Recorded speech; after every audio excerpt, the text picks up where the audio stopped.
Selamat sore Bapak Ibu. Siapa yang terpanggil piloting nih? Sore Pak, alhamdulillah terpanggil. Sore, hadir. Ya Pak Anggi, aman Pak Anggi. Hadir. Pak Agus dibuat nih. Lanjut Pak Agus. Bapak Ibu yang dipanggil piloting siapa Bu kira-kira Bapak Ibu? Biar kita saling berbagi nanti modul-modulnya. Saya Pak Budi masih belajar. Pak Budi masih belajar nih, Pak Raston.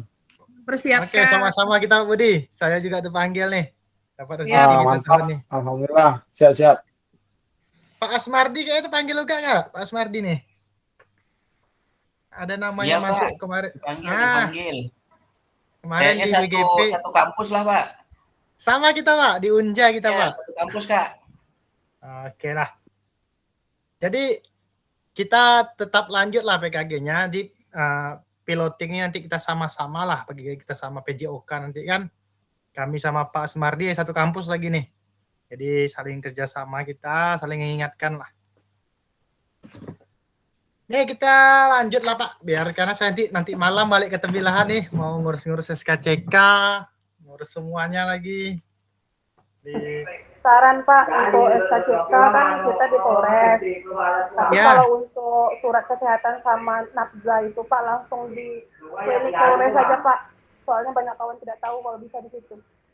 Oh bisa sana Bu ya. Terima kasih infonya Bu. Langsung di klinik Polres saja Pak, di klinik Polres yang depan Masjid Al-Huda Pak. Soalnya ada yang rumah sakit sebagian teman-teman di rumah sakit biayanya besar. Oh gitu Bu, ya iyalah.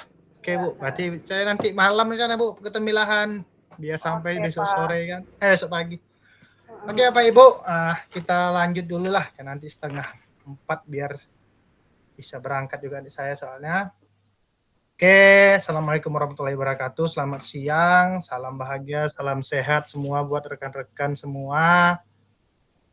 Ya semoga kawan-kawan rekan-rekan tetap sehat untuk tetap mengikuti PKG ini sampai dengan nanti selesai.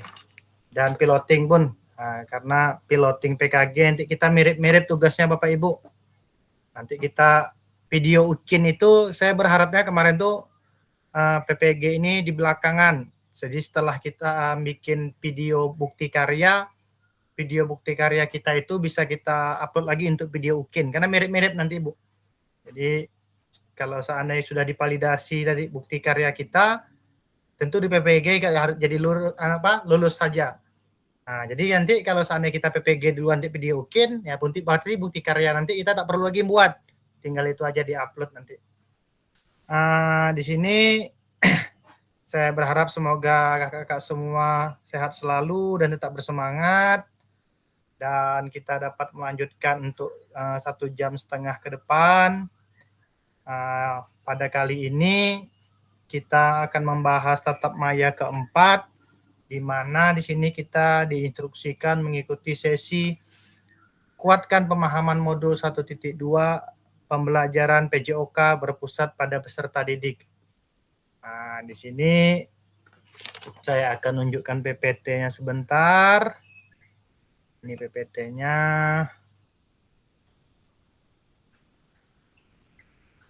Mana PPT saya tadi? Bu Rika, silahkan masuk. Bentar, ya, Bu Rika. Mana ini tadi? Saya cari PPT-nya dulu Bapak Ibu.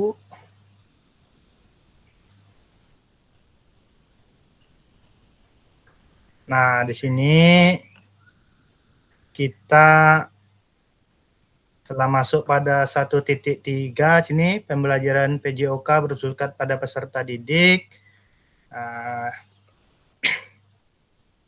Saya harap Bapak Ibu dapat mengikutinya. Silakan mengambil tempat yang nyaman, jaringan yang bagus, minuman ya bisa Bapak taruh kopinya atau tehnya.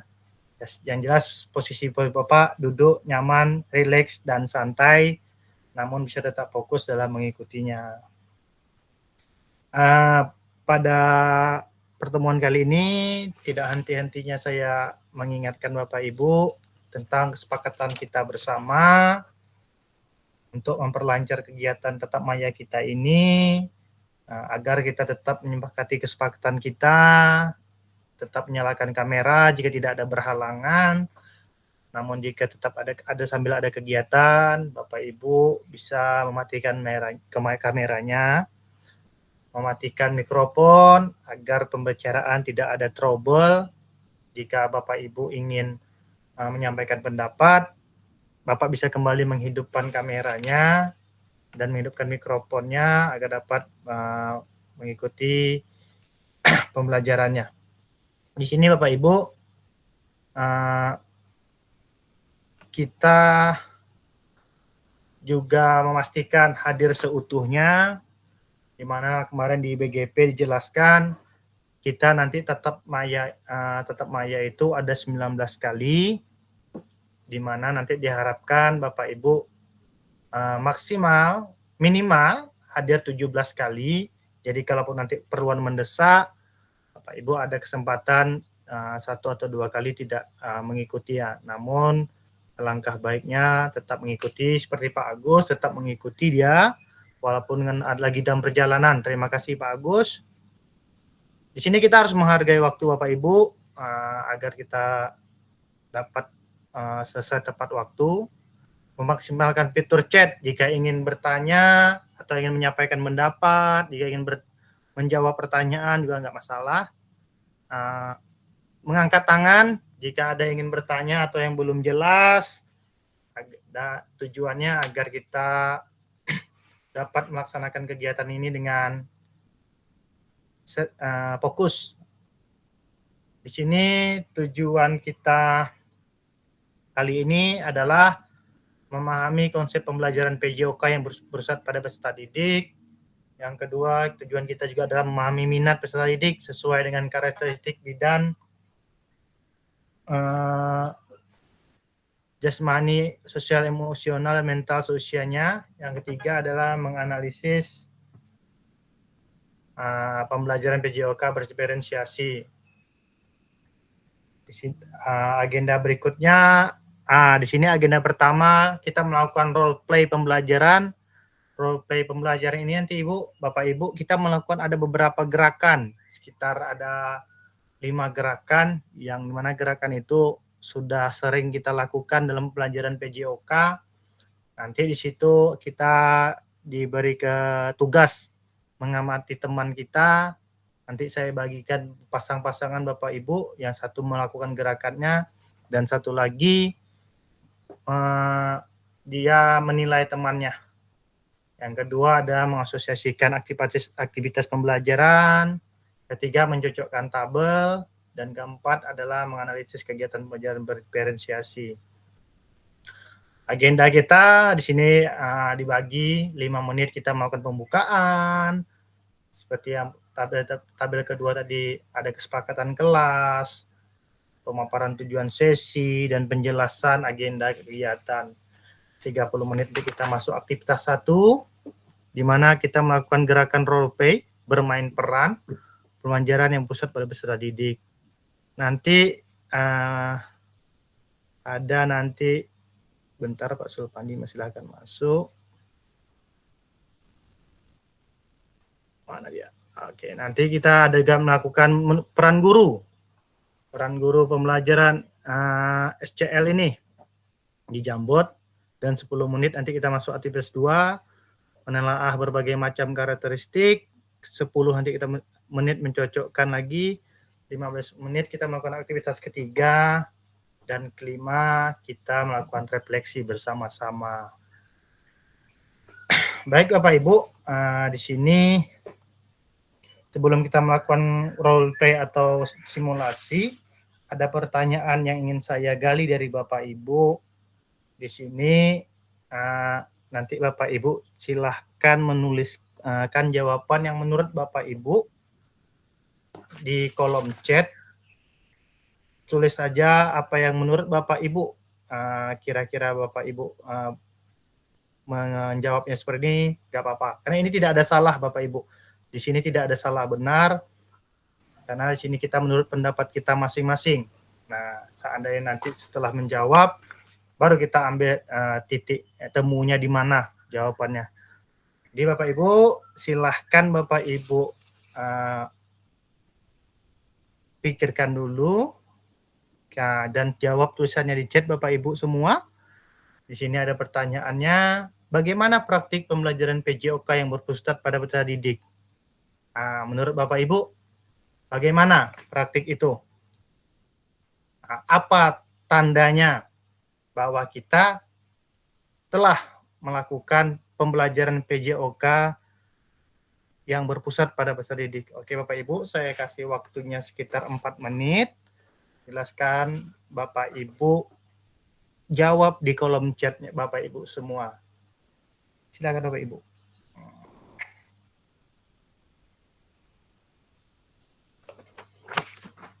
Oke, saya tunggu. Nah, di sini sambil Bapak Ibu berpikir menjawabkannya, saya sedikit mengingatkan. Maksud dari pertanyaan ini adalah menurut Bapak nih, bagaimana sih pembelajaran PJOK yang berpusat pada didik itu? Mungkin praktik pelajaran berpusat pada didik ini adalah guru hanya sebagai media atau sebagai pendamping yang dalam proses pembelajaran. Nah, itu mungkin seperti itu. Terus apa yang menandakannya? Menandakannya mungkin di sini guru hanya sebagai pendamping dan anak lebih aktif atau efektif di sini. Ya, itu yang menandakannya, garis bawahinya. Silahkan Bapak Ibu. Yang simpel aja menurut Bapak Ibu bagaimana?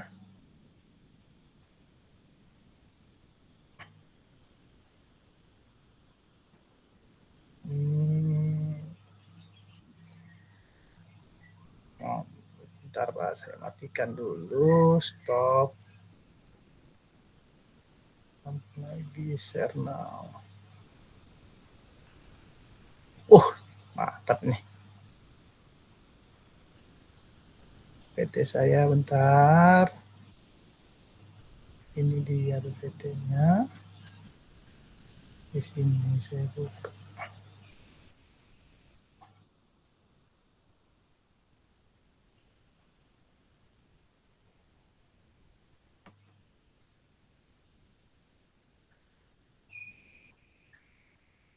Oh, di sini udah banyak nih.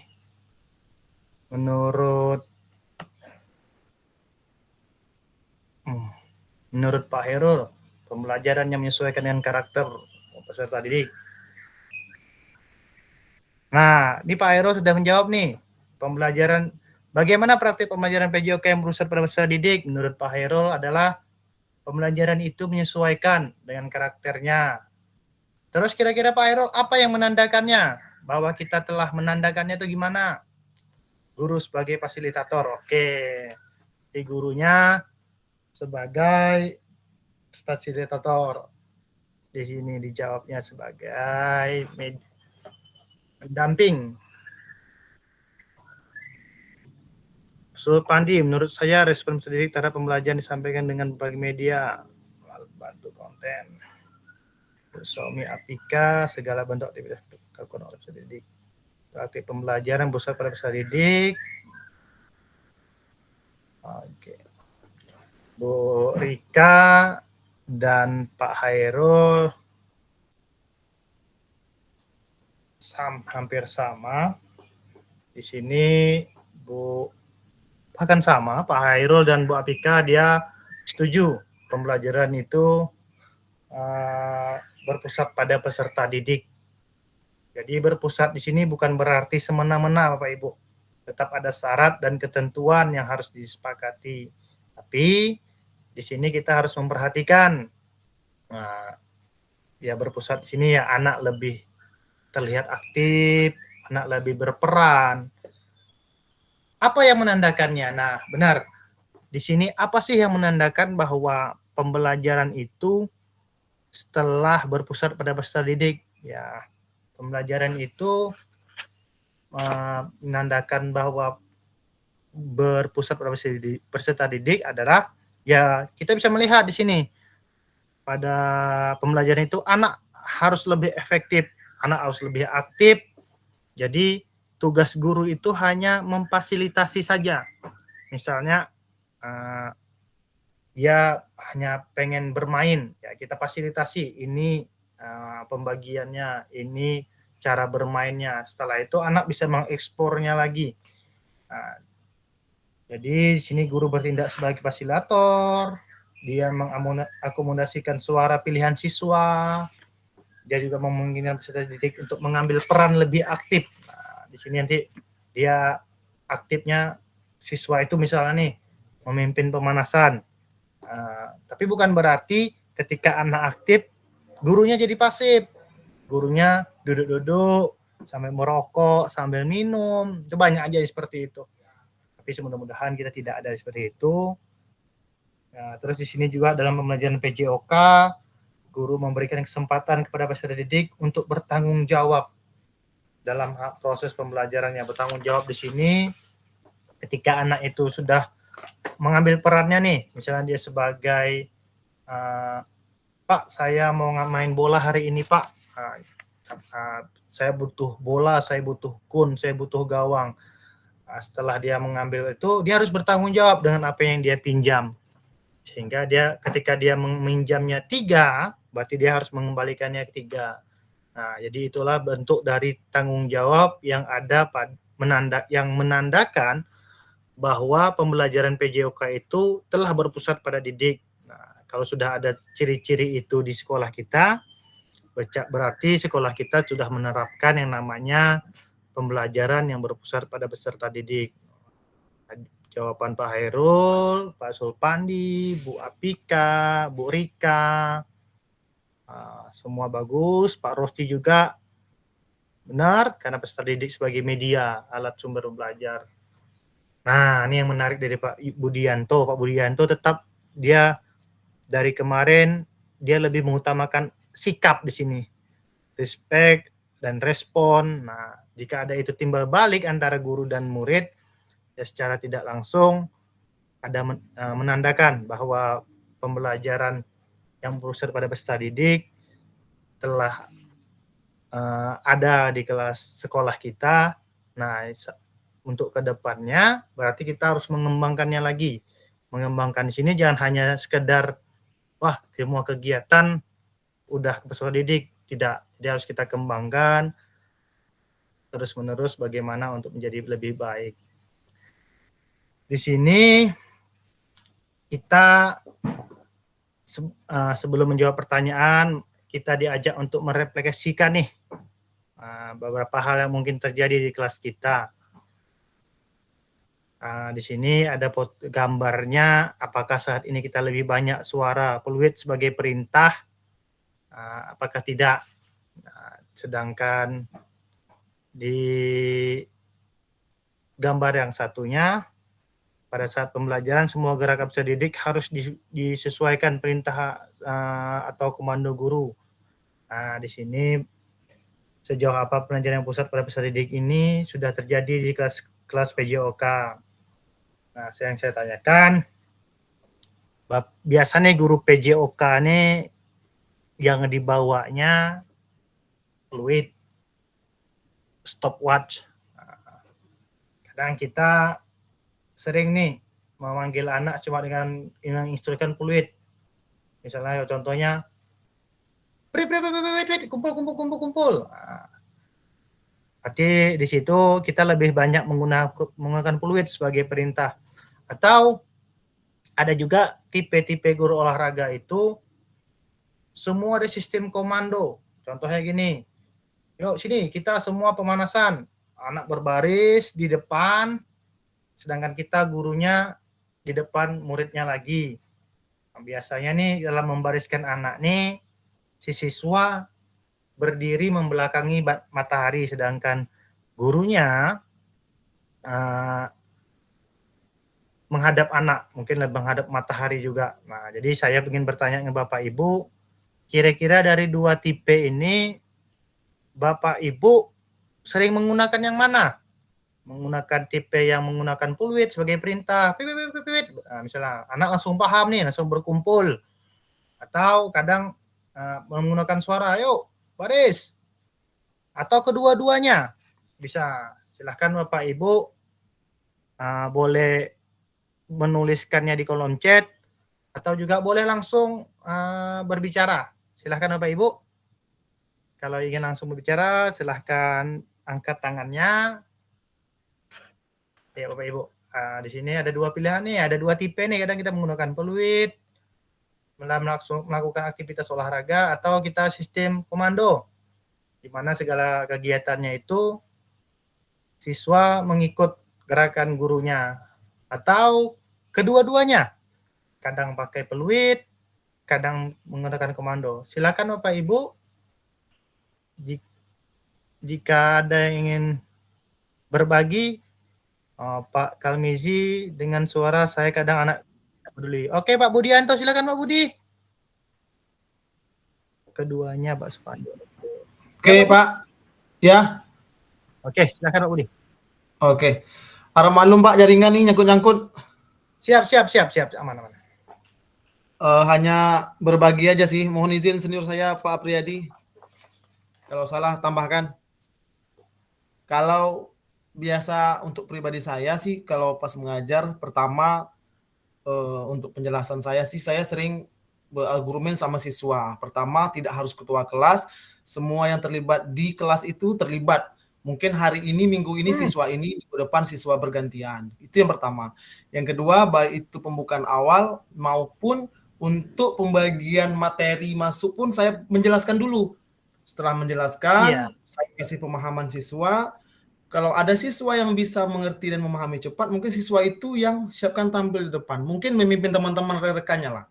Jadi saya hanya mengkoordinir, melihat gitu. Nanti kalau ada sedikit kesalahan, evaluasi mungkin di akhir pembelajaran. Setelah kadang saya absen bisa di awal, bisa di akhir.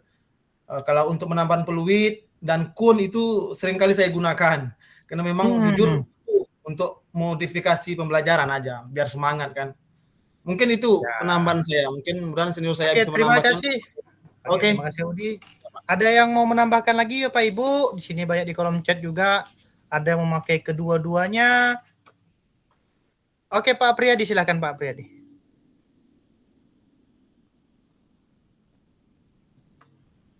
Suaranya Pak Apriyadi.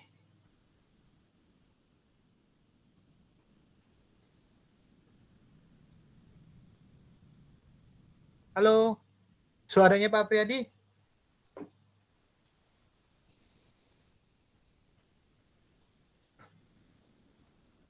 Oke, suara Pak Apriyadi belum kedengaran. Di sini Pak Rosti dia pakai komando. Kalau Pak Supandi kedua-duanya, Pak Mas Ridal keren. Kalau Pak Mas Ridal menyesuaikan Pak Mas Ridal ya. Ada Pak Mas Ridal? Silakan. Pak Mas Ridal? Iya, Pak. Pak, menyesuaikan di sini gimana nih, Pak? Menarik nih, Pak. Ini, Pak, menurut saya kalau menyesuaikan tuh misalnya di suatu kondisi pakai fluid, maka saya gunakan fluid. Misalnya waktu bergerak olahraga misalnya, itu biasanya dominan saya menggunakan fluid. Namun di suatu tempat misalnya di dalam kelas atau ruang-ruang tertutup di atasnya, misalnya di serambi itu Pak ya, serambi sekolah misalnya. Terasnya itu bisa saya tidak menggunakan fluid Pak. Gitu Pak. Benar-benar. Oke, terima kasih Pak Mas Ridal. Iya Pak. Mantap. Oke, kita hapus Pak Mas Ridalnya. Nah, benar. Di sini jawaban Pak Mas Ridal dan Kak Budi menarik. Jadi kesimpulannya kalau Kak Budi dia sepertinya menggunakan keduanya pada dasarnya. Di mana dia di awal Pak Budi dia mengumpulkan anak, mengomandokan anak. Di sini komandonya bukan dia sebagai memerintahkan tidak, tapi dia menginstruksikan anak dengan cara Kak Budi ini dia memberikan penjelasan dahulu kepada muridnya baik di awal dan di akhir pembelajaran. Terkadang Kak Budi memberikan instruksi mungkin dalam bentuk kalau dalam permainan contohnya dia lebih sering menggunakan peluit.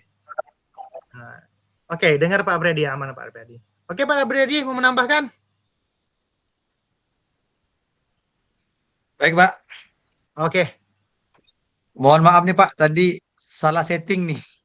oke nggak apa-apa, aman. Ya, terima kasih, Pak, atas waktunya. Mohon maaf juga tadi saya terlambat karena ada suatu hal. Dan mungkin juga nanti saya tidak bisa mengikuti sampai selesai, Pak. Iya. Eh, nah, menurut saya mana yang sering dipakai antara komando dan peluit, saya sepakat dengan Pak Mas Rizal melihat situasi seperti kita ketahui kalau peluit ini adalah menggunakan sinyal. Contohnya misalkan kita ingin anak berkumpul dengan meniup peluit 2 kali anak akan berkumpul contoh. Sedangkan komando saat kita menyampaikan materi atau kita menjelaskan sesuatu, kita lebih sering menggunakan sistem komando. Jadi kedua-duanya ini lebih sering kita pakai sebenarnya, Pak. Cuman dalam kondisi yang berbeda. Pada saat gerak mungkin kita bisa menggunakan peluit, pada saat materi kita menggunakan sistem komando. Mungkin seperti itu, Pak. Keren. Nah, penjelasan detail tadi di Pak Budi sebelumnya, Pak Budi di awal dia melakukan komando. Di saat permainan, Pak Budi dia melakukannya dengan menggunakan peluit. Kenapa saya tertarik tadi sama Pak Mas Ridal? Pak Mas Ridal ini mengatakan, saya menyesuaikan nih, Pak. Menyesuaikan ini gimana? Saya pikir gitu. Tadi Pak Mas Ridal menyontohkan kalau kita berdiri di serambi sekolah atau teras sekolah. Biasanya benar. Biasanya kalau hari hujan nih biasa Bapak Ibu. Ketika hari hujan, tentu kita melakukan pembelajaran mungkin jika ada teras ya di teras. Kalau di dalam ruangan mungkin agak susah mengatur siswanya. Jadi mungkin kalau saat musim hujan, peluit itu ya tidak berguna karena apabila kita melakukan meniup peluit di teras sekolah, yang ada malah mengganggu peserta didik lain yang belajar. Nah, jadi sini Pak Mas Ridal dia menggunakan komando dengan perintah, ayo sini kemana. Maka itu tadi saya tertarik menyesuaikan gimana. Rupanya Pak Mas Ridal mengarahkan ke sana. Jadi Pak Mas Ridal ini contoh simpelnya, dia menyesuaikannya, dan Pak Budi tadi dia mendesainnya di awal seperti ini, di pertengahannya dia menggunakan peluit, di akhir lagi dia menggunakan komando. Nah, jadi 2 penjelasan luar biasa dari Pak Masida dan Pak Budi, dan kembali ditegaskan sama Pak Priyadi. Nah, jadi mantap Bapak Ibu, disinilah gunanya kita berdiskusi ya untuk tadi tujuannya bagaimana nih, apakah kita menggunakan dua-duanya.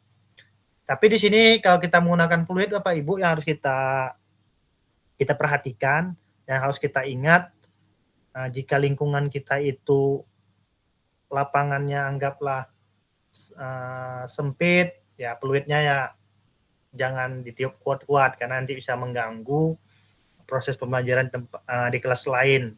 Yang bisa lah dengan tepuk tangan pun bisa sebenarnya, tidak hanya peluit. Tepuk tangan, ayo. Berarti kalau kita bilang ayo ya, kita bisa menggunakan dua-duanya secara visual dan non visual. Nanti itu kita dipraktek nanti di tanggal 13. Itu yang kita bahas nanti tentang bagaimana kita mengajak. Ayo Pak Priyadi silahkan. Pak, izin bertanya, Pak. Kegiatan kita kan tanggal 13 itu berapa hari, Pak? Kita 7 hari, Pak. Di Tembilahan nanti, 7 hari. Bapak Ibu dihinapkan di hotel nanti. Nah, jadi kegiatan kita nanti di SMA 2 Tanjung Harapan. Jadi Bapak Ibu nanti persiapkan. Nanti kita di dalam ruangan, banyak di dalam ruangan dan di luar ruangan Bapak Ibu. Jadi Pak, terus kita nih yes. Kegiatan kita ini kan katanya kalau dilihat dari estimasinya kan 3 bulan. Apakah 3 bulan itu seminggu yang di kabupaten itu untuk 3 bulan itu ya Pak? Nah, nanti tanggal 13 kita 13 kita tatap muka. Nanti tatap muka nanti entah 2 minggu lagi kita tatap maya lagi. Nanti seminggu lagi Bapak ada RTL namanya, rencana tindak lanjut. Setelah itu baru kita bikin bukti karya Bapak Ibu. Jadi bukan berarti setelah itu berendet-rendet. Seperti kayak sekarang Bapak Ibu. Ya kemarin kita Zoom Google Meet-nya seminggu yang lalu. Nah, minggu ini baru kita Google Meet lagi. Jadi tidak tiap hari Bapak Ibu. Tapi kalau tatap muka, nanti kegiatannya kita tiap hari. Masuk jam 8, ya pulangnya jam 4 atau jam 5, malam kita istirahat, besoknya kita ngumpul lagi. Oke, saya lanjut dulu Bapak Ibu di sini. Nah, di sini mari kita melakukan aktivitas role play Bapak Ibu. Aktivitas role play ini adalah kita bermain peran dan simulasi aktivitas pembelajaran PJOK atau SCL namanya, sehingga kita dapat mendapatkan sebuah gambaran pembelajaran PJOK yang berpusat pada peserta didik. Nah, di sini saya akan berbagi peran dengan Bapak Ibu. Nanti Bapak Ibu apa capaian yang ingin Bapak Ibu capai, tujuan pembelajarannya gimana, asesmen dalam pembelajaran role play itu gimana. Jadi dalam pembelajaran role play ini, aktivitas pembelajaran ini yang menjadi CP-nya apa. Nah, ini dia. Capaian pembelajaran.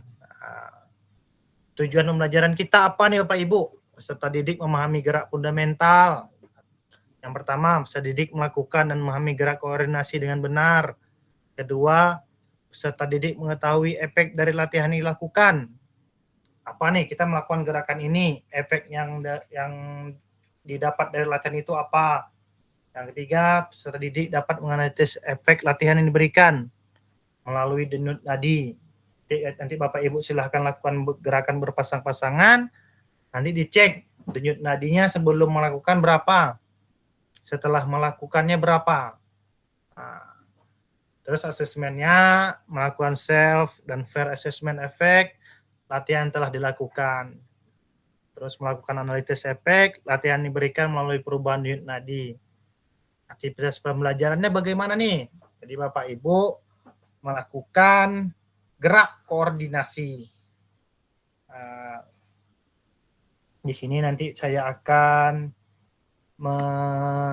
memberikan nih langkah-langkah aktivitasnya.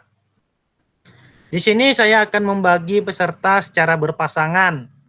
Nah, nanti saya bagi Bapak Ibu berpasang-pasangan.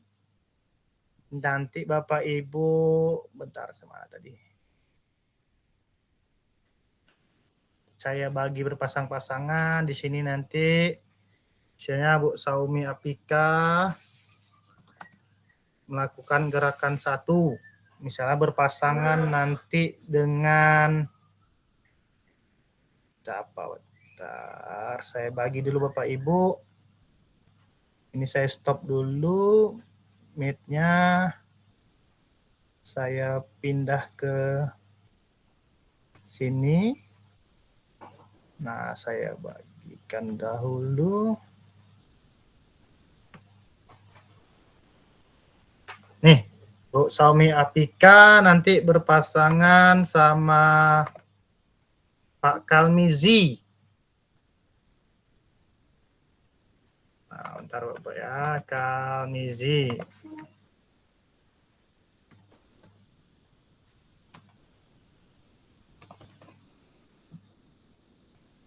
Pak Apriyadi berpasangan sama Pak Budianto. Pak Mas Ridal berpasangan sama, bentar saya cek siapa lagi sini yang hadir. Pak Rijal pasangan sama Pak Hairul. Saya ketik dulu. Terus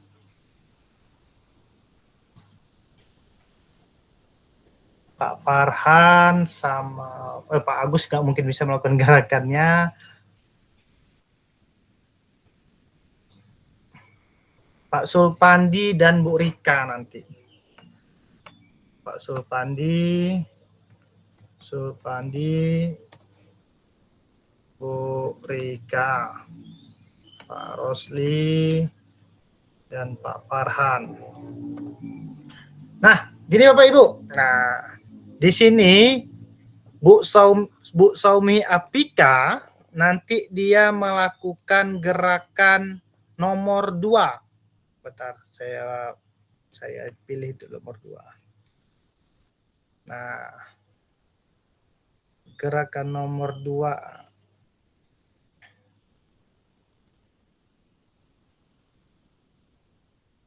Stop dulu.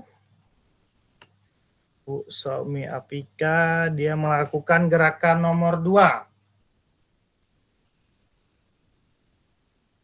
Nah, seperti ini.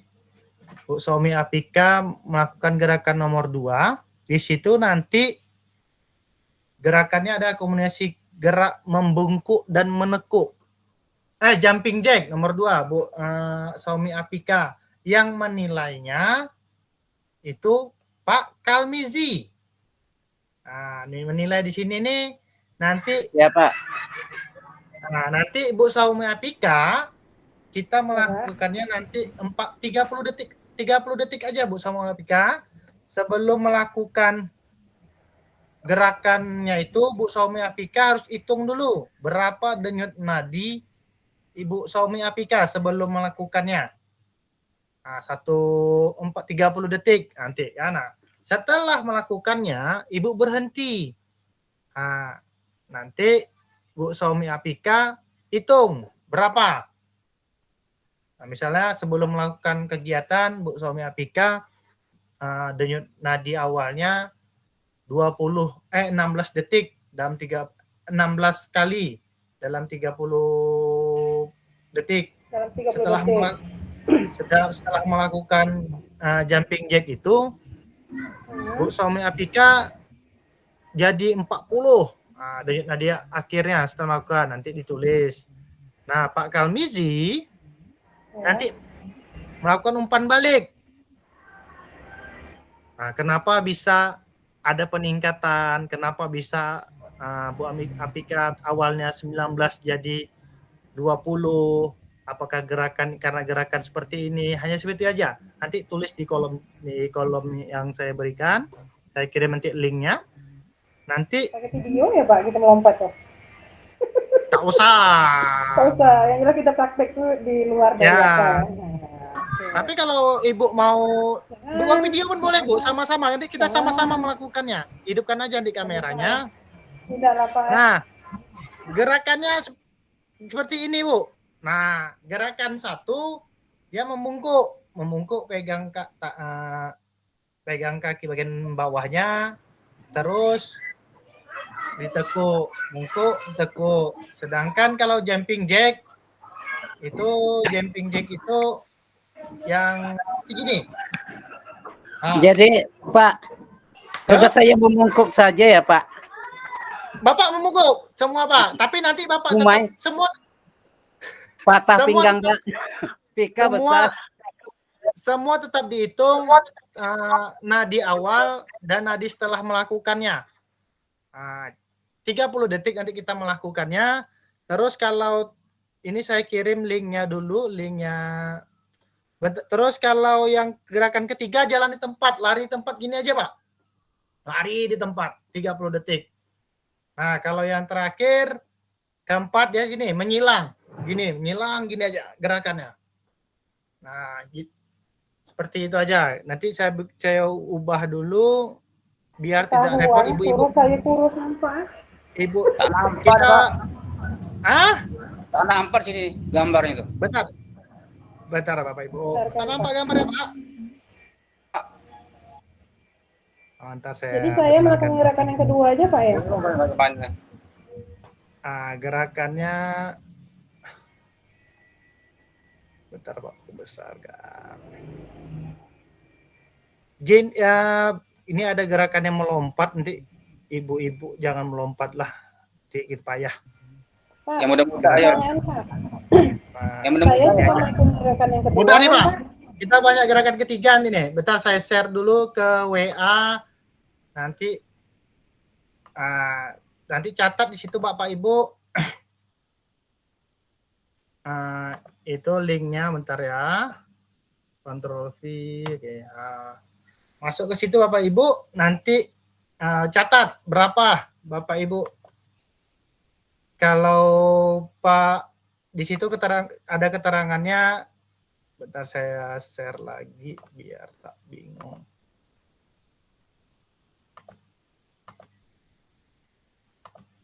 Stop. Ya. Ini, oke. Kita mulai Bapak Ibu.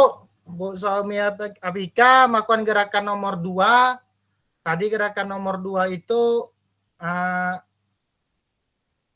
jumping jack. Gini. Terus ini nomor 2 itu jumping jack gerakannya. Melompat sambil tepuk tangan ke atas tuh Pak ya? Ya. Kalau Pak Kalmizi gerakan nomor 4. Gerakan nomor 4 Pak Kalmizi gerakan silang tangan menyentuh kaki. Nah, Bapak membungkuk, silangkan tangan kiri megang kaki kiri kanan, tangan kanan megang kaki kiri selama 30 detik. Terus di sini Pak Apriyadi gerakan pertama. Gerakan membungkuk terus menekuk kaki yang seperti ini Pak. Ini Dipedialkan ya Pak Pasel. dikit nyalakan aja Pak kamera itu Pak, tidak perlu video Oh gitu ya. kameranya dinyalakan ya. Sekarang nanti Pak. Terus yang Pak Budianto gerakan sama kayak Pak Kalmizi, Pak Mas Ridal juga Pak Mas Ridal aja gerakan jalan di tempat Pak ya, gerakan nomor 3. Pak Hairul nomor 1, Pak Sulpandi, Bu Rika perempuan. Oke, Bu Rika gerakan nomor 3 juga. Jalan di tempat, Pak Rosi jam 4, Pak Farhan juga di tempat. Oke, sebelum melakukan Bapak Ibu, dicatat dulu, dihitung dulu Bu. Selama 30 detik sekarang kita mulai hitung berapa dadinya. Oke, 1. Belum Pak, saya hidupkan stopwatch dulu. Pak Pasel. Yup. Gimana cara menghitungnya Pak? Hitungnya Pak, gini Pak. Bapak bisa meriksa di sini atau Iya. di sini. Nah, Ini 30 kan. detik. Bentar Pak, saya aja yang hidupkan ya Pak. Stopwatch-nya. Oke. Terasa Pak? Semuanya? Terasa bedenyot. Oke, 1, 2, 3. 4 detik. 5, 6, 7, 8, 11, 14.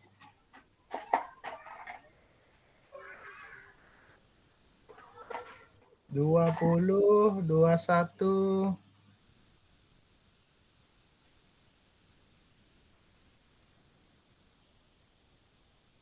Oke, stop Bapak Ibu. Pak Kalbizi berapa Pak Kalbizi?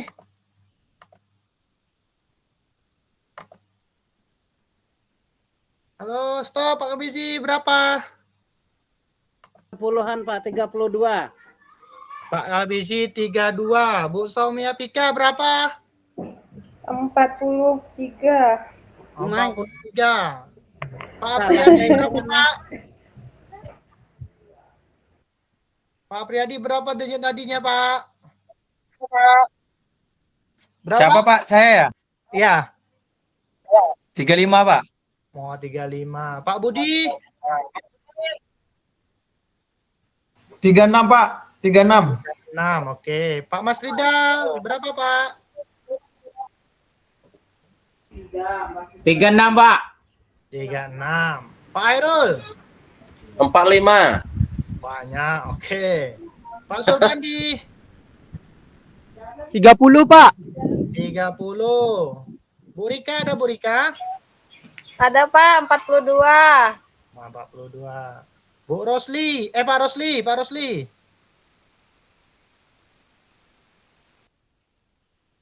Tiga,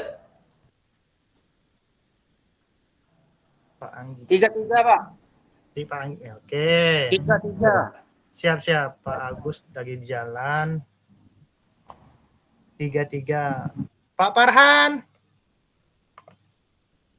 37, Pak. Berapa? 37. 30. 7. 27. Pak Anggi ada Pak Anggi?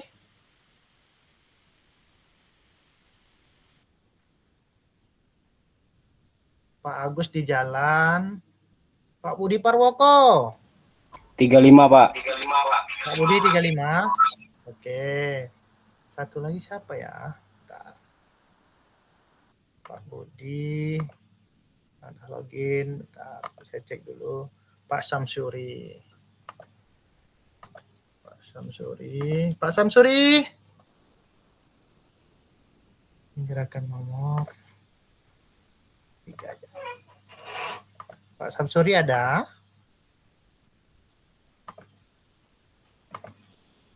Samsuri. Ada, Pak, ada. Oke, berapa Pak Datuk Janji, Pak? 34, Pak. Oke, 34. Terima kasih, Pak Budi Parwoko. Pak Asmardi. 35. Oke, Pak Tunggu 34, Asmardi 35. Nah, Bapak Ibu, sekarang Bapak Ibu silahkan lakukan, ambil posisinya. Nah, posisi gerakannya. Tadi Pak, saya bagikan dulu Pak. Pak, bertanya Pak. Woi. Ini Pak apa nih? Harus nampak kamera Pak ya? Mana, Kegiatan nih. Harus nampak di gambar kamera Pak ya?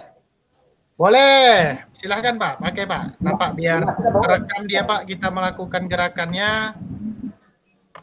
Nah, di sini Pak Rosli hanya jalan di tempat Pak. Gerakan nomor 3. Jalan tempat gini aja Pak. Jangan lari tempat gini aja Pak. Nggak apa-apa. Kayak biasa Pak. Iya Pak, Pak. contoh saya, Pak. Contoh punya saya, Pak. Terima, Pak, bentar. Siap. Berdiri Pak ya? Iya Pak. Nah, kalau Pak Tarmizi Menyala, Pak Tarmizi menyala. ini. Tapi Iya. jangan cepat Pak. Dia harus lurus dulu. Siap. Nomor 1 gimana gini? Nomor satu gini. Gini. Oh, iya. Parah. Ya. Pak Gerol, hati-hati Pak Gerol. Awas pinggang Pak ya. Pinggang hati-hati. Pinggang. Tidak Pak. Pak Erol gini aja. Dia dua gini aja. Tekuk. Kaki lututnya ditekuk Pak. Pak Tarmizi topinya pinjam lawak, menyala. Yang gerakan 3, Pak, macam mana, Pak? Gerakan 3 hanya lari seperti ini aja Pak. Oh, jalan di tempat. Oh, jalan di tempat, lari di tempat ya, Pak. Iya. Oke. Bapak Ibu, oke. 1, 2, 3. Oke, Bapak Ibu, mantap Pak Budi. Ayo Pak Tarmizi lakukan. Dihitung ya, Pak. Stop dulu Pak Budi. Stop dulu. Saya yang ngitung Pak. Saya yang ngitung Pak. Semuanya Pak ya? Stopwatchnya belum itu, Pak. Semuanya Pak ya? Biar saya Pak. Saya yang ngitung stopwatch Pak. Stopwatch saya aja Pak. Semuanya Pak ya? Pak Khairul berdiri, Pak Khairul. Ya. Pak Samsuri dah. Belum Pak, belum. 1, 2, 3. Silakan Pak. Oke, Pak Tarmizi. Mantap Pak Tarmizi, Pak Samsuri. Oke. 15 detik. Wah, Pak Samsuri semangat kali tuh. Oke, 25. Terus 28, 29. Oke, stop Pak, stop. Oke Pak, dihitung lagi Pak. Saya ngitung 35, Pak. Belum Pak, itu nadinya dihitung Pak, nadinya dihitung Pak.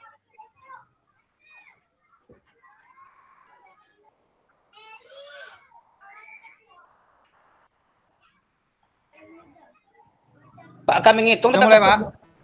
Pak, Saya hitung Pak, hitung Pak. Saya hitung sendiri ya, Pak. Saya ngitung Pak, stopwatch saya. Oke, stop. Stop Pak. Oke, saya tanya, Bu Saumi Apika, berapa Bu? Bu Saumi Apika, dengar. Ya, dengar Pak. Berapa Pak? Bu, dengarnya Bu? 2 kali lipat Pak dari yang normal. 46. Pak Kamisi, berapa Pak Nah, Kamisi? apa pula 46 Pak, bukan 46. 86. Pak Kamisi berapa? 86. Saya 42, Pak. Wah, dikit peningkatan nih. Pak Priyadi. 39, Pak. Budianto. 45, Pak. 45. Pak Mas Ridal. 40, Pak. Kuat Melayunya Pak Mas Ridal. Ah, 60. Berapa? Saya kuat bergenjot dah. 60. 60. Pak Sulpandi. 50 Pak, 50. Wah, 50. Bu Rika. 63 Pak. 63. Mantap. Mantap. Yang perempuannya Pak tinggi-tinggi. Rosli. 42, Pak. 42. 42, Pak. Pak Farhan. 5, Pak. Berapa? 55. Oke. Pak Budi. Budi 53. 53. Nah. Pak Samsuri. 57, Pak. Wah, mantap. 57. Pak Asmardi. 55. Oke. Nah, di sini Bapak Ibu, inilah ada beberapa perbedaan nih dari role play pembelajaran latihan gerak koordinasi ini. Di sini sudah ada nama-namanya. Pak, maaf Pak Khairul belum ada tuh Pak.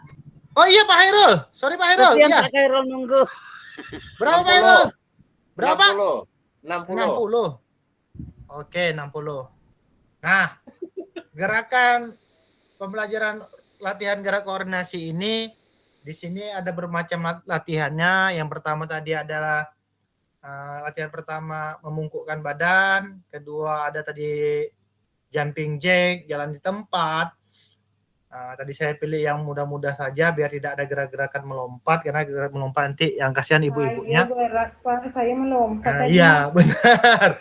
Belum lagi rumah kita getar-getar kan? Nah, Sakit pinggang Pak Kamizi. betul Pak Kang Izi, nanti banyak kita. Di sini denyut nadi Bapak Ibu semua beragam nih. Ada yang awalnya adalah 43, 32, 35, 36. Nah, setelah melakukan gerakan koordinasi tadi, rata-rata semua naik dari denyut awal. Bahkan ada yang 2 kali lipat nih, kayak Bu Sami Apika, 2 kali lipat. Mau tanya Pak. Ya. Kenapa yang denyut nadi wanita lebih cepat dari laki-laki Pak? Bentar Pak, bukan masalah cepatnya. Nanti kita larinya ke situ tuh Pak. Nah, Pak Budi Parwoko Harmono jadi 53, Pak Samsuri 57. Ini hampir 2 kali lipat juga nih. Pak Asmardi 55. Nah, sebelum menjawab pertanyaan Pak Kalmizi, disinilah tadi saya mau mengambil beberapa orang untuk menjawab nih.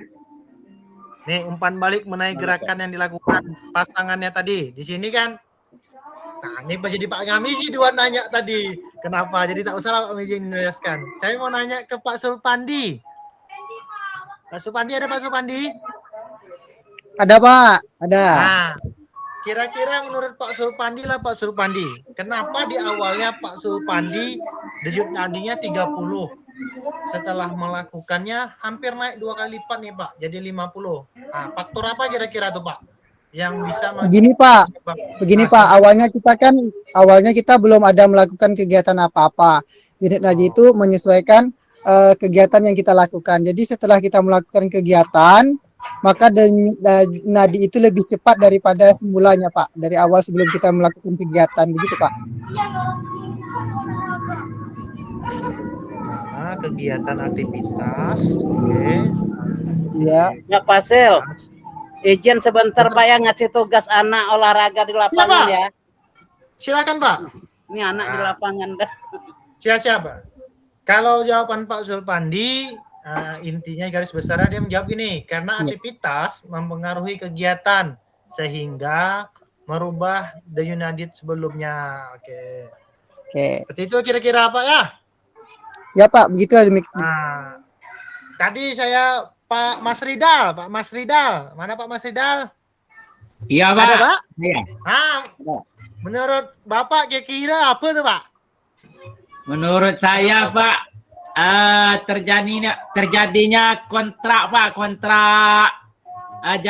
jalannya darah Pak.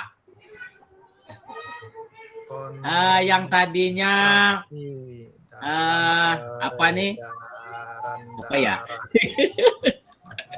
Oke, ibaratnya terjadinya kontraksi lah Pak ya, ada kegiatan Pak ya, peredaran Pak ya. Ya. Betul Pak. Betul, ntar siapa nih? Ayo Pak Priyadi, silakan Pak Priyadi. Kalau menurut saya Pak, semakin tinggi intensitas aktivitas fisik yang kita lakukan, maka akan semakin meningkat detak jantung Pak. Oke, bentar Pak Priyadi. Aktivitas yang mempengaruhi kegiatan sehingga jantung.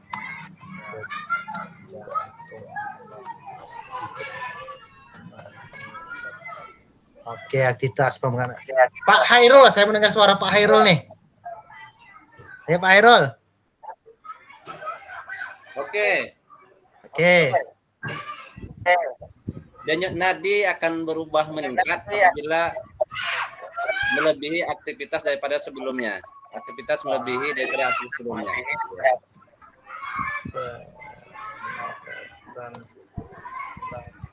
Denyut nadi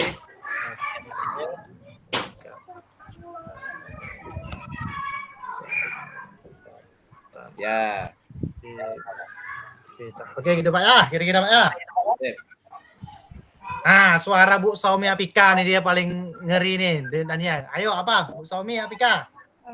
Kalau menurut saya terjadinya peningkatan denyut nadi itu pertama karena adanya aktivitas gerak yang berlebihan Pak, dari semula ketika kita normal artinya dalam keadaan istirahat.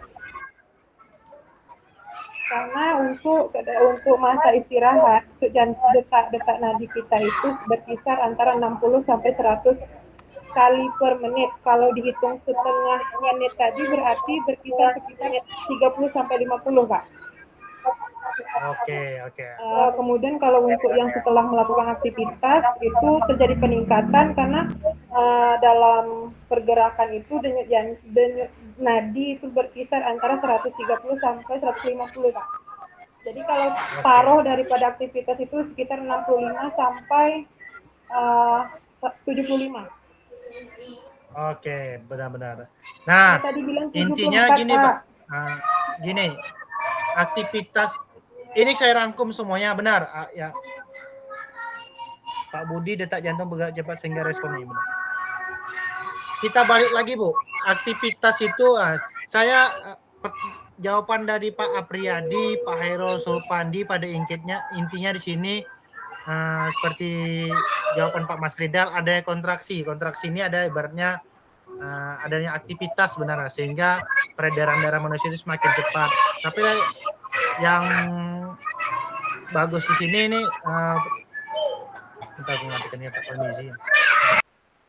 di sini aktivitas yang mempengaruhi kegiatan sehingga detak jantung itu meningkat, sama terjadi kayak Pak Hairul, peningkatan denyut nadi itu karena ada peningkatan aktivitas. Benar Bapak Ibu? Denyut nadi itu tergantung bagaimana aktivitas kita. kalau kita santai seperti ini, ya denyut nadinya ya paling dalam 30 detik itu ya sekitar 25, 28. Namun ketika kita melakukan aktivitas, jadi ya semakin bertambah karena kita denyut nadi itu tadi seperti yang dikatakan Pak Apriyadi, kegiatan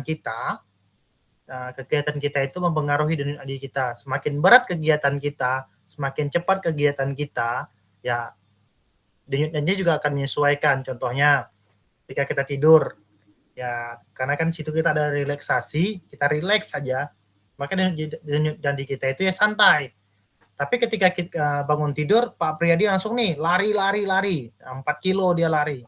Nah itu semakin cepat karena dia memompa darah kita sehingga sesuai yang dikatakan Pak Mas Ridal tadi, ya ada kontraksi di peredaran darah kita. Nah di sini Bapak Ibu kayaknya paham, karena jangan pula Bapak Ibu ketika kita melakukan aktivitas denyut nadi kita semakin menurun. Nah, itu yang bahaya. Nanti itu bawa ke rumah sakit nanti. Nah, di sini saya ingin bertanya kembali Bapak Ibu, apa efek yang Bapak Ibu rasakan setelah melakukan kegiatan aktivitas gerak koordinasi tadi? Ayo silakan Bapak Ibu. Berkeringat. Apalagi Bapak Ibu? Apa ada merasa kelelahan? Lelah Pak, lelah juga. Apa Pak Rosli? Panas Pak. Panas. Nah, panas itu juga tadi mempengaruhi Bapak Ibu kepada denyut nadi kita. Tapi capek di sini tidak berlebihan ya Bapak Ibu, karena kalau kita capeknya berlebihan, tandanya kita tidak bugar. Nah, jadi terjawab jadinya. Saudara itu pertanyaan nanti. Nah, Bapak Ibu, yang membedakan bugar dan tidak bugar itu ketika kita melakukan aktivitas, kita capeknya tidak berlebihan ya. Kalau capek ya namanya kita melakukan kegiatan gerak, nanti kita akan capek. Tapi bukan berarti lelahnya berlebihan ya Bapak Ibu. Karena ketika seandainya baru 30 detik tadi disuruh melakukan gerakan seperti itu, tiba-tiba Bapak Ibu capek Bu, lelah. Nah, berarti pada saat itu kondisi Bapak Ibu tidak bugar. Sekarang saya tanya, menurut Bapak Ibu apa yang ini sudah tadi. Efeknya kira-kira apa Bu di sini? Efek setelah kita melakukan, apakah cukup hanya berkeringat? Apakah hanya kepanasan? Pernafasan Pak. Napas tuh. Pak Hairul, silakan Pak Hairul. Detak jantung jantung berdebar. Meningkat Pak ya. Jantung berdebar. Oh, okay. Ya Pak Priyadi apa? Silakan Pak Priyadi. Oke Pak, efeknya dua sisi Pak, ada yang positif dan negatifnya. Kalau yang Positif, negatifnya mungkin kita akan merasa kelelahan karena denyut nadi kita meningkat.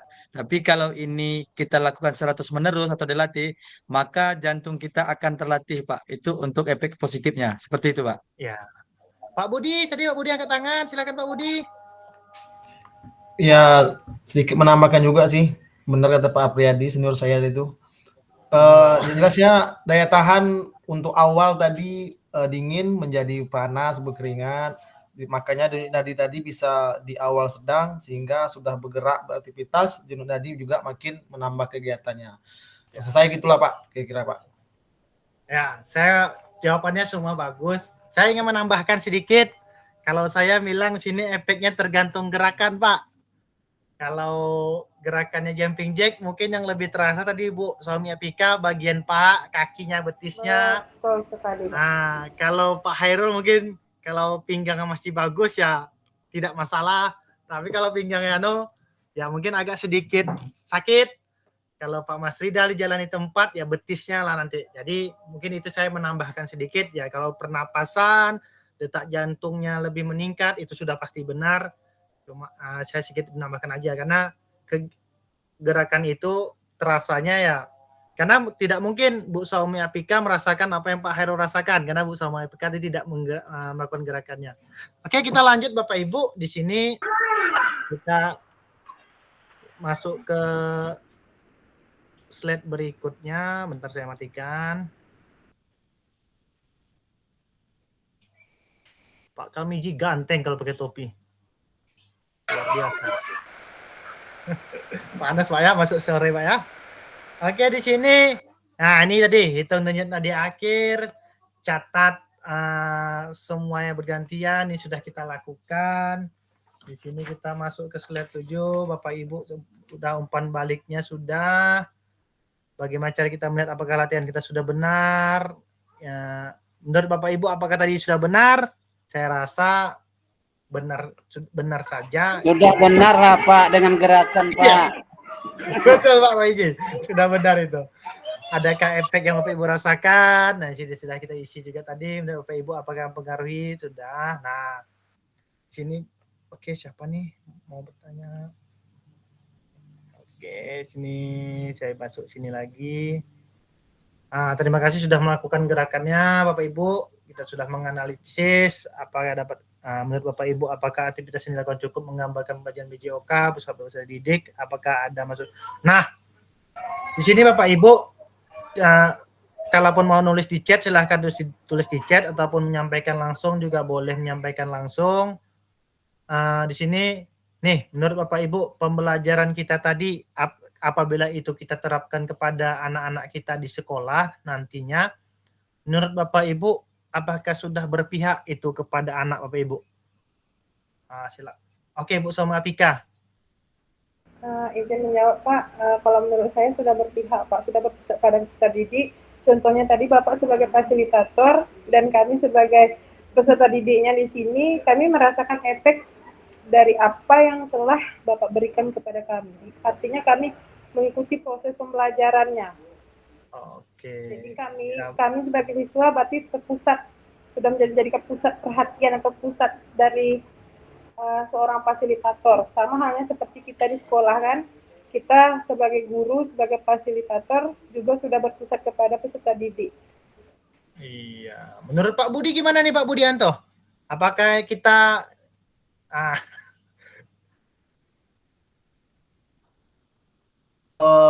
izin menjawab sedikit Kak. Yang jelasnya penambahan juga sih dari Bu Apika. Bu Apika rasanya sudah prospek lah dan memahami kali. Cuman saya juga masih belajar nih Pak. Yang jelasnya tadi kalau menurut saya sih yang kita buat tadi contoh di awal udah kalau ke siswa sudah sebagus mungkin. Tinggal pengarahan sesuai materi atau sesuai kegiatan yang kita laksanakan pada jadwal pembelajaran PJOK tersebut. Iya. Ya Pak Budi, saya juga setuju Pak Budi apa yang dikatakan Pak Budi sama Bu Saumi Apika. Tadi ibaratnya ibaratnya tadi saya guru lah Pak Budi. Ya, itulah kita untuk kedepannya di sekolah kita dulu mencontohkan awalnya. Setelah itu kita balik kepada anak tersebut. Jadi anak itu nanti melakukan geraknya. Kita hanya sebagai fasilitator tadi Pak Budi. Kita hanya memfasilitasi. Ini caranya loh nak, gini caranya. Nanti kita memberikan tanggapan. Jika dia salah, baru kita ikut andil, kita benarkan. Tapi pada intinya, anaklah yang melakukan gerakan tersebut. Kita hanya mengarahkannya aja. Jadi saya setuju dengan Bu Saumi Apika sama Pak Budi. Sedikit banyaknya apa yang kita lakukan ke gerak koordinasi tadi, itu adalah contoh dari berpihak kepada peserta didik. Terus di sini yang berikutnya, peran guru dan peserta didik dalam aktivitas yang dilakukan. Ini kita lari ke Jamboard, jenis-jenis pembelajaran. Di sini jenis pelajarannya student learning. Ini udah jadwal sholat Bapak Ibu? Bapak Ibu yang sholat silahkan sholat dulu Bapak Ibu. Iya Pak, pas jadwalnya nih. Iya pas. Ya udah. Silakan sholat dulu Bapak Ibu. Silakan sholat dulu. Kira-kira 7 menit atau nanti kita boleh kembali lagi. Silakan Bapak Ibu, nggak apa-apa. Sampai jam berapa nih Pak? Hah? Sampai jam berapa kita nih Pak? Bentar lagi Pak. Kita masuknya tinggal 20 menit lagi Pak. Nih Pak. Bentar lagi Pak. Oke, Pak. Silahkan mau sholat, silahkan sholat dulu. Di sini nanti kita masuk lagi. Di sini Jambot.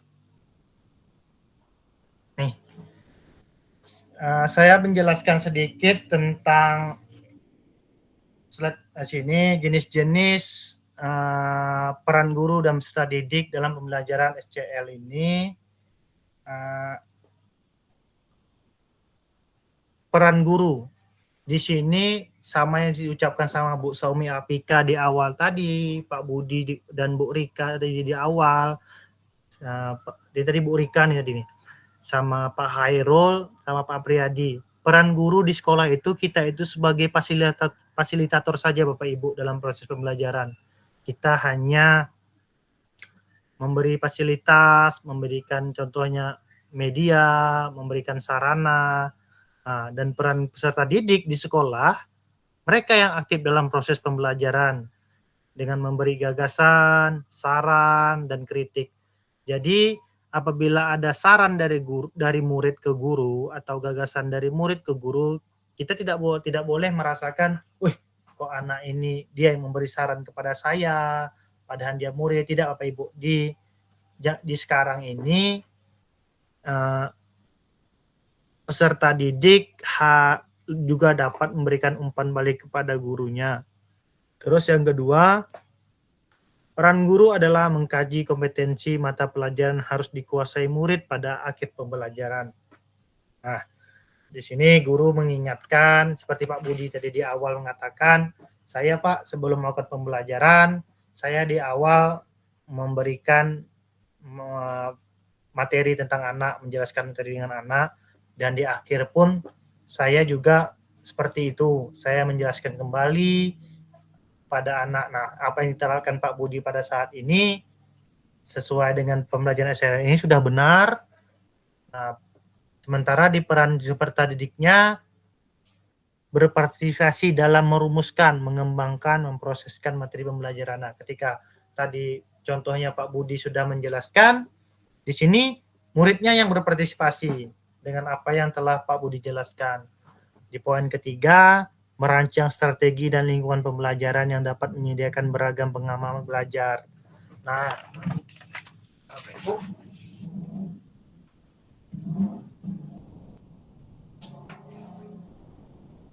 di sini poin ini kalau peran peserta didiknya mengkaji kompetensi dan strategi pembelajaran ditawarkan oleh guru. Nah, di sini murid juga boleh dia mengkaji ini maksudnya dia mengamati apa materi yang diberikan oleh gurunya. Jadi di sini ada penawaran, misalnya contohnya, hari ini kita sepak bola besar. Misalnya guru yang memberikan permainan bola besar. Jadi di situ kita ngasih pilihan. Bola besar itu kan banyak nih, ada bola voli, ada sepak bola, ada basket. Jadi peran peserta didik mereka boleh, Pak, kelompok kami mau mengkaji tentang bola basket, ya silahkan. Atau kelompok 1, kelompok 2, atau kelompok 1 lagi, Pak, kami sepak bola, oh silahkan. Pak, kami bola voli, silahkan. Jadi mereka mengkajinya sesuai minat bakat mereka, tapi tetap dengan tujuan pembelajaran kita adalah materinya bola besar. Nah, tapi mereka boleh mengambil apa saja tentang bola besar, mau basket, mau voli, mau sepak bola, tapi tetap dengan apa yang kita rumuskan. Yang penting dia harus merumuskan apa itu tentang bola besar.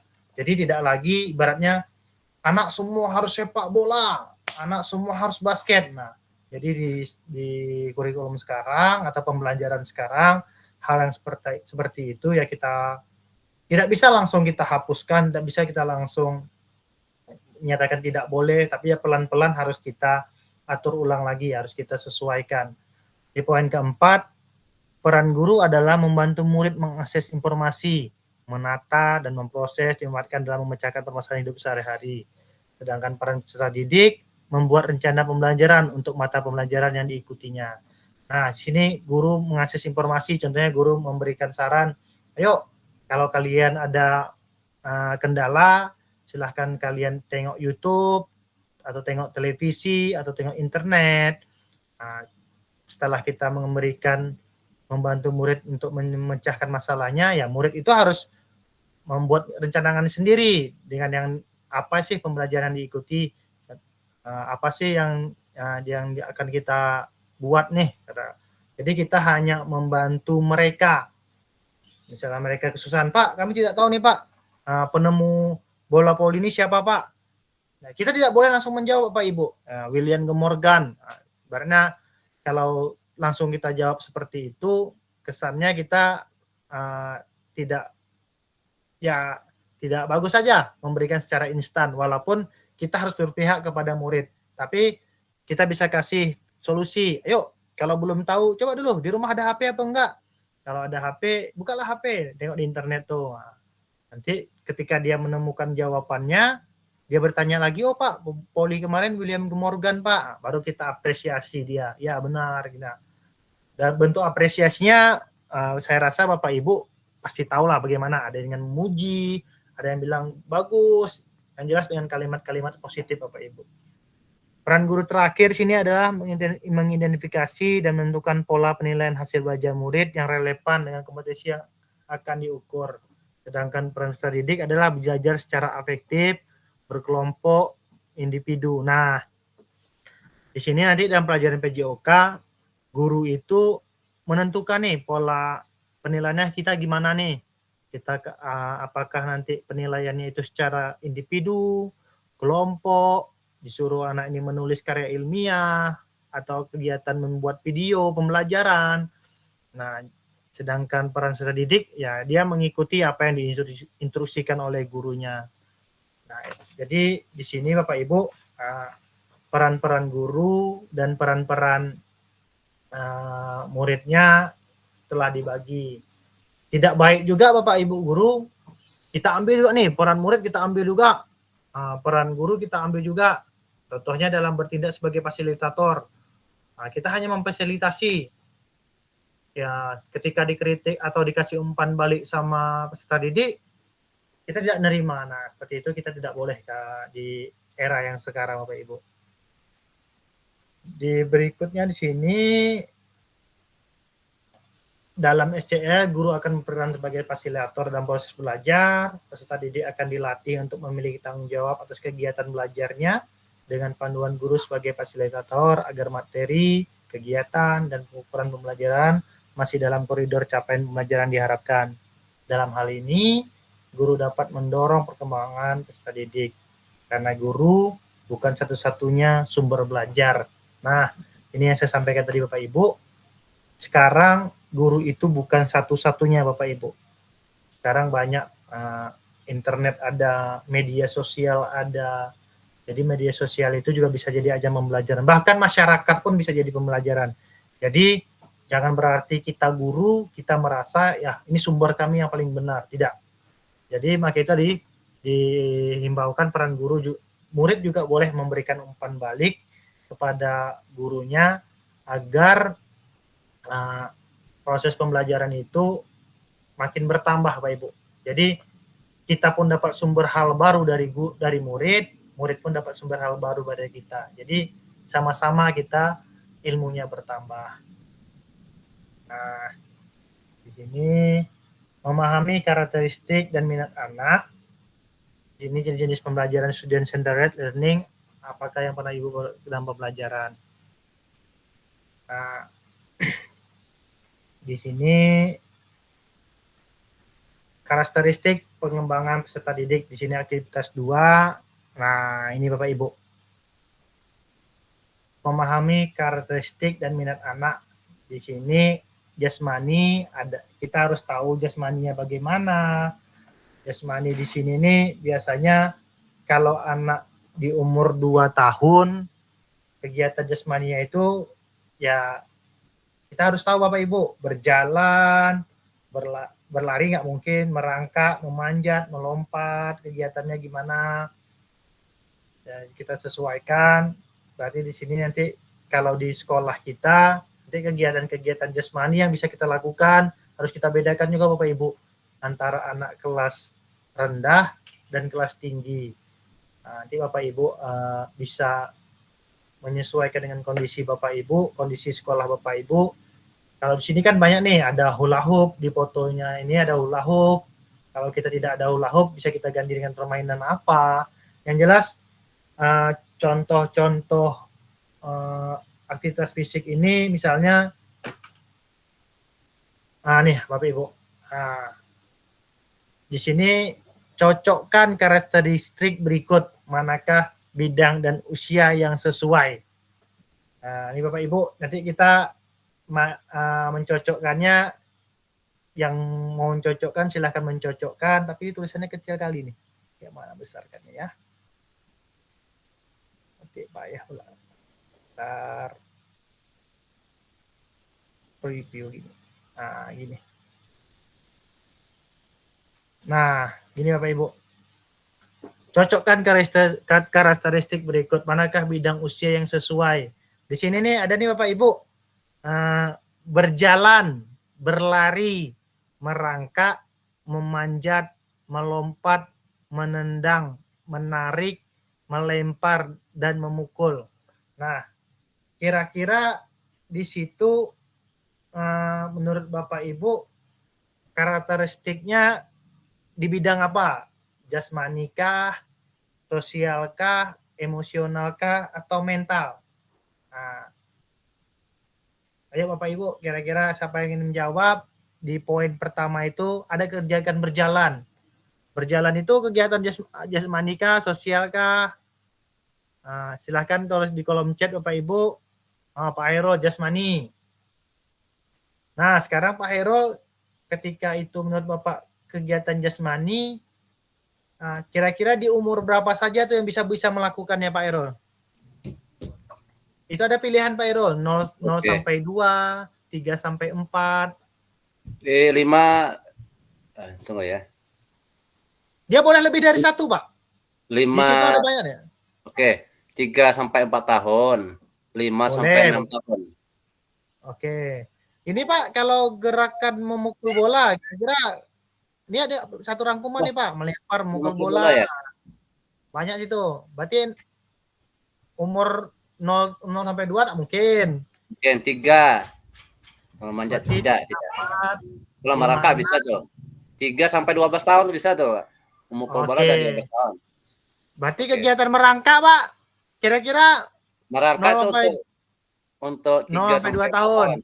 Iya. Oke, Pak Hairul jasmani. Oke, kita poin kedua lagi nih. Anak-anak pada usia ini mulai mengembangkan rasa diri mereka sendiri dan belajar untuk memahami perasaan orang lain. Mereka juga mulai belajar untuk bergaul dengan teman sebaya mereka. Nah, menurut Bapak Ibu, ini masuk kemana nih? Nih, ini anak-anak mulai ini anak-anak ini sudah mulai mengembangkan rasa mereka nih, Bu. Mulai memahami perasaan orang lain. Nah, kira-kira itu di sosial kah, emosional kah, atau mental?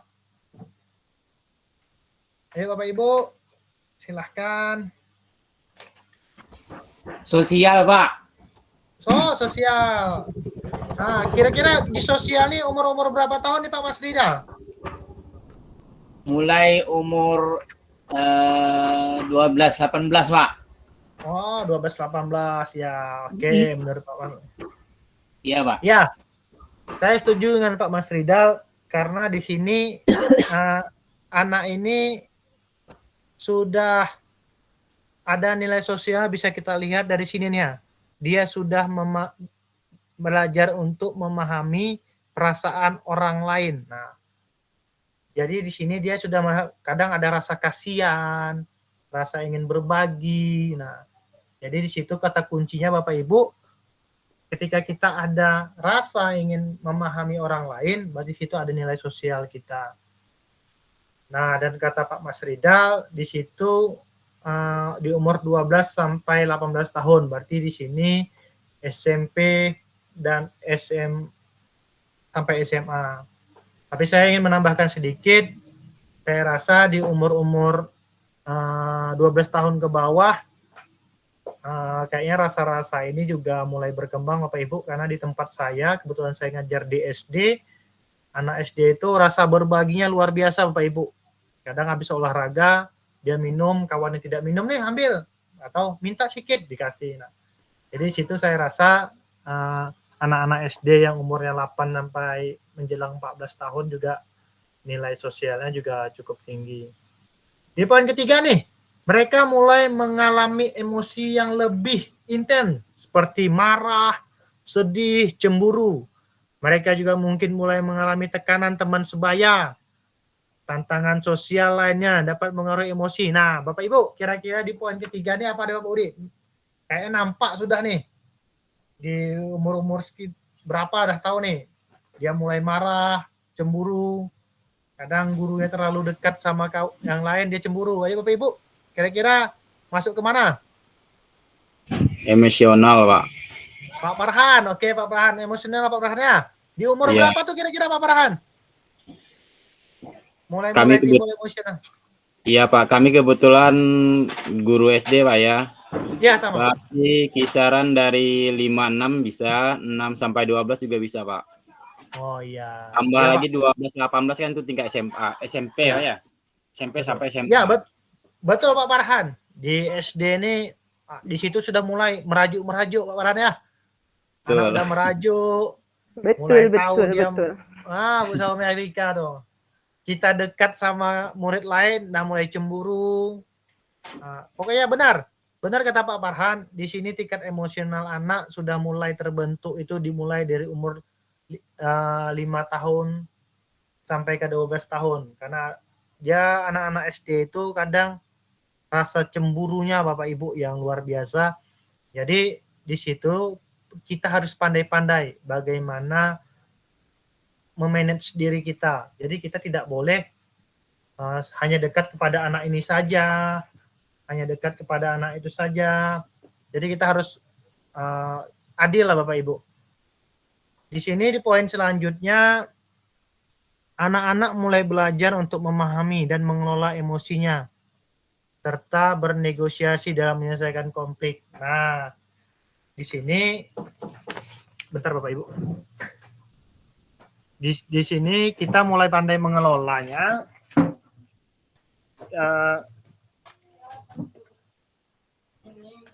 Bentar Bapak Ibu ya, ada tamu.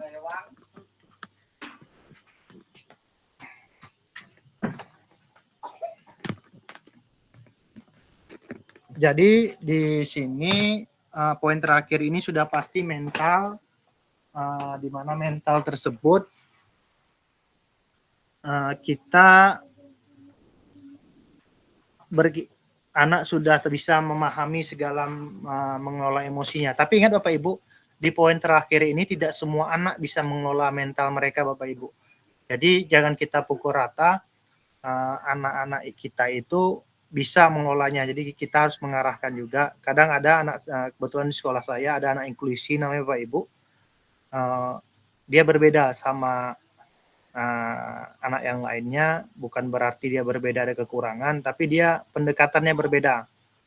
Jadi dalam poin keempat ini biasanya terjadi di umur 6 sampai 12 tahun. Dan ini pun kayaknya jarang. Karena anak-anak SD ada yang beberapa orang bisa mengelola mentalnya ketika dia marah, dia bisa menahannya terlebih dahulu, tidak langsung meluapkan mukul-mukul. Ini sebenarnya mental ini kedewasaan Bapak Ibu. Kalau ibaratnya kita SMA kedewasaan. Jadi di poin keempat ini tugas kita Bapak Ibu untuk menghandle-nya. Bagaimana orang yang bisa mengelola mentalnya dengan baik. Tapi rata-rata anak SD bisa, tapi tidak banyak. Apalagi dalam amarah. Kalau sudah berantem ya mereka berantem. Tapi setelah itu mereka baikan. Nah, jadi mentalnya masih mencari jati diri lah pada intinya. Di poin berikutnya kita masuk ke ini Bapak Ibu. Inilah rubriknya sebenarnya Bapak Ibu. Berjalan berlari itu masuk pada jasmani, di mana di usia 0 sampai 2 tahun ada kegiatan jasmani seperti merangkak. Merangkak itu bagian dari kegiatan jasmani. Dan berjalan itu di umur 5 sampai 6 tahun. Anak-anak pada usia ini mulai mengembangkan rasa diri, seperti kata Pak Pasdal tadi adalah sosial. Mereka mulai mengalami emosi. Jawaban Pak Farhan tadi emosional. Nah, mari kita diskusi Bapak Ibu. Di sini diskusinya sedikit saja Bapak Ibu.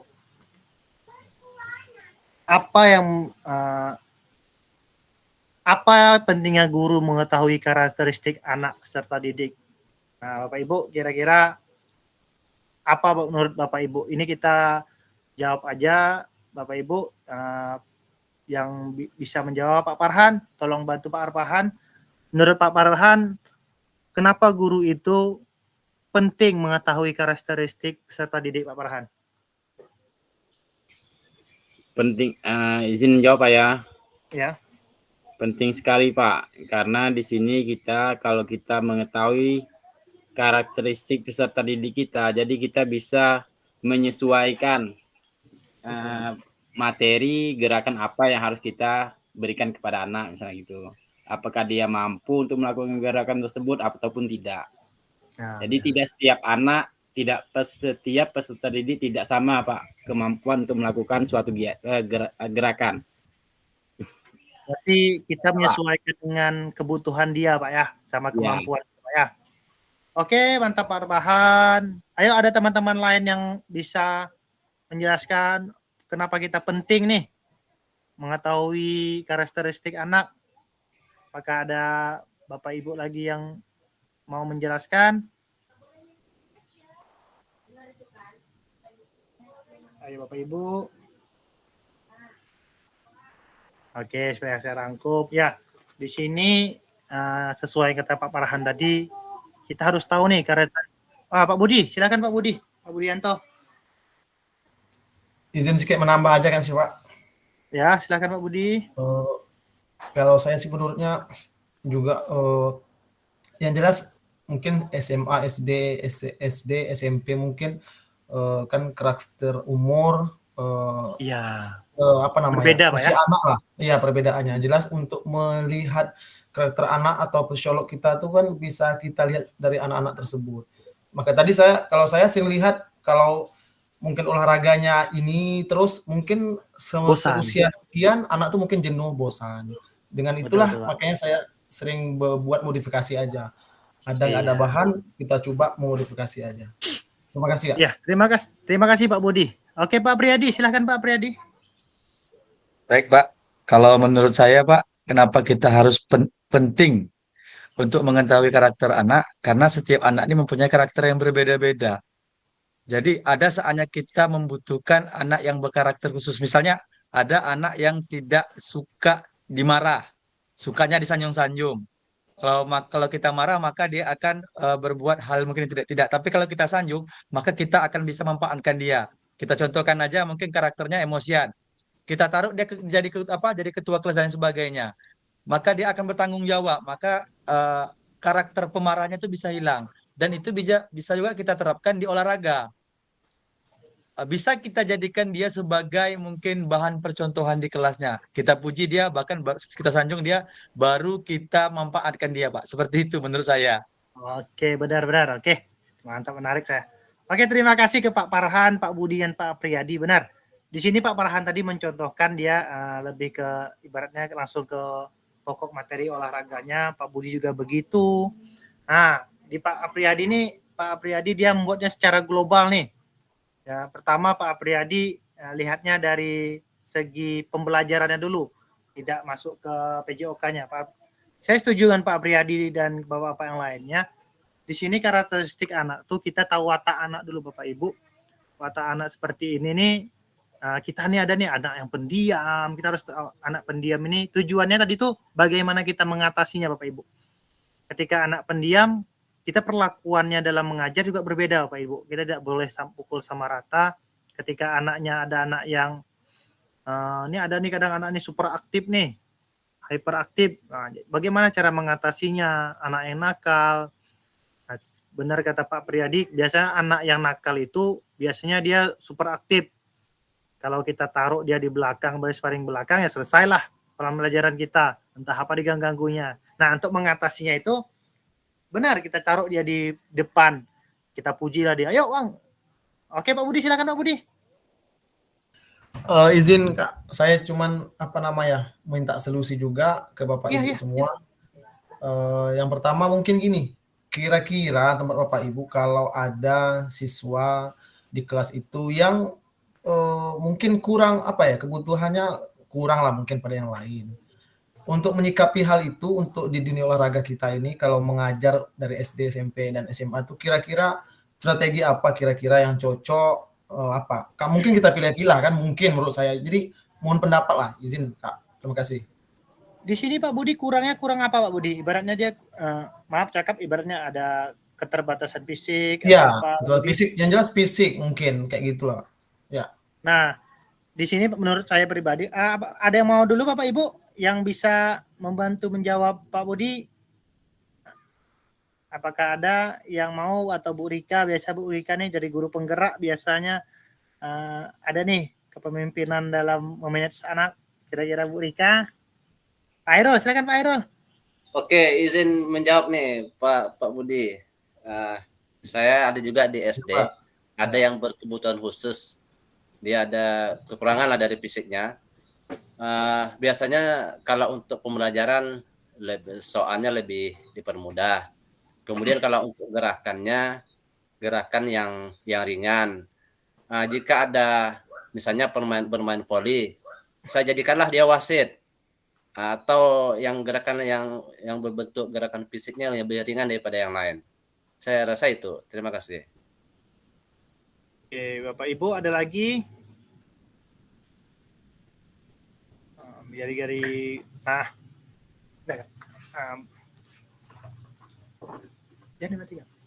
Nah, kebetulan di sekolah saya juga ada Bapak Ibu. Di sekolah saya itu dia berkebutuhan khusus malahan. Cuma antara di desa ini tidak ada. Sebenarnya dia harus di SLB sebenarnya Bapak Ibu. Karena keterbatasan dan keterbatasan orang tua lah pada intinya Bapak Ibu. Sehingga dia dimasukkan sekolah umum. Tapi dengan itu tadi kesepakatan antara pihak sekolah dan orang tuanya, sehingga ya harus ada jalanan komunikasi kepada orang tua Bapak Ibu.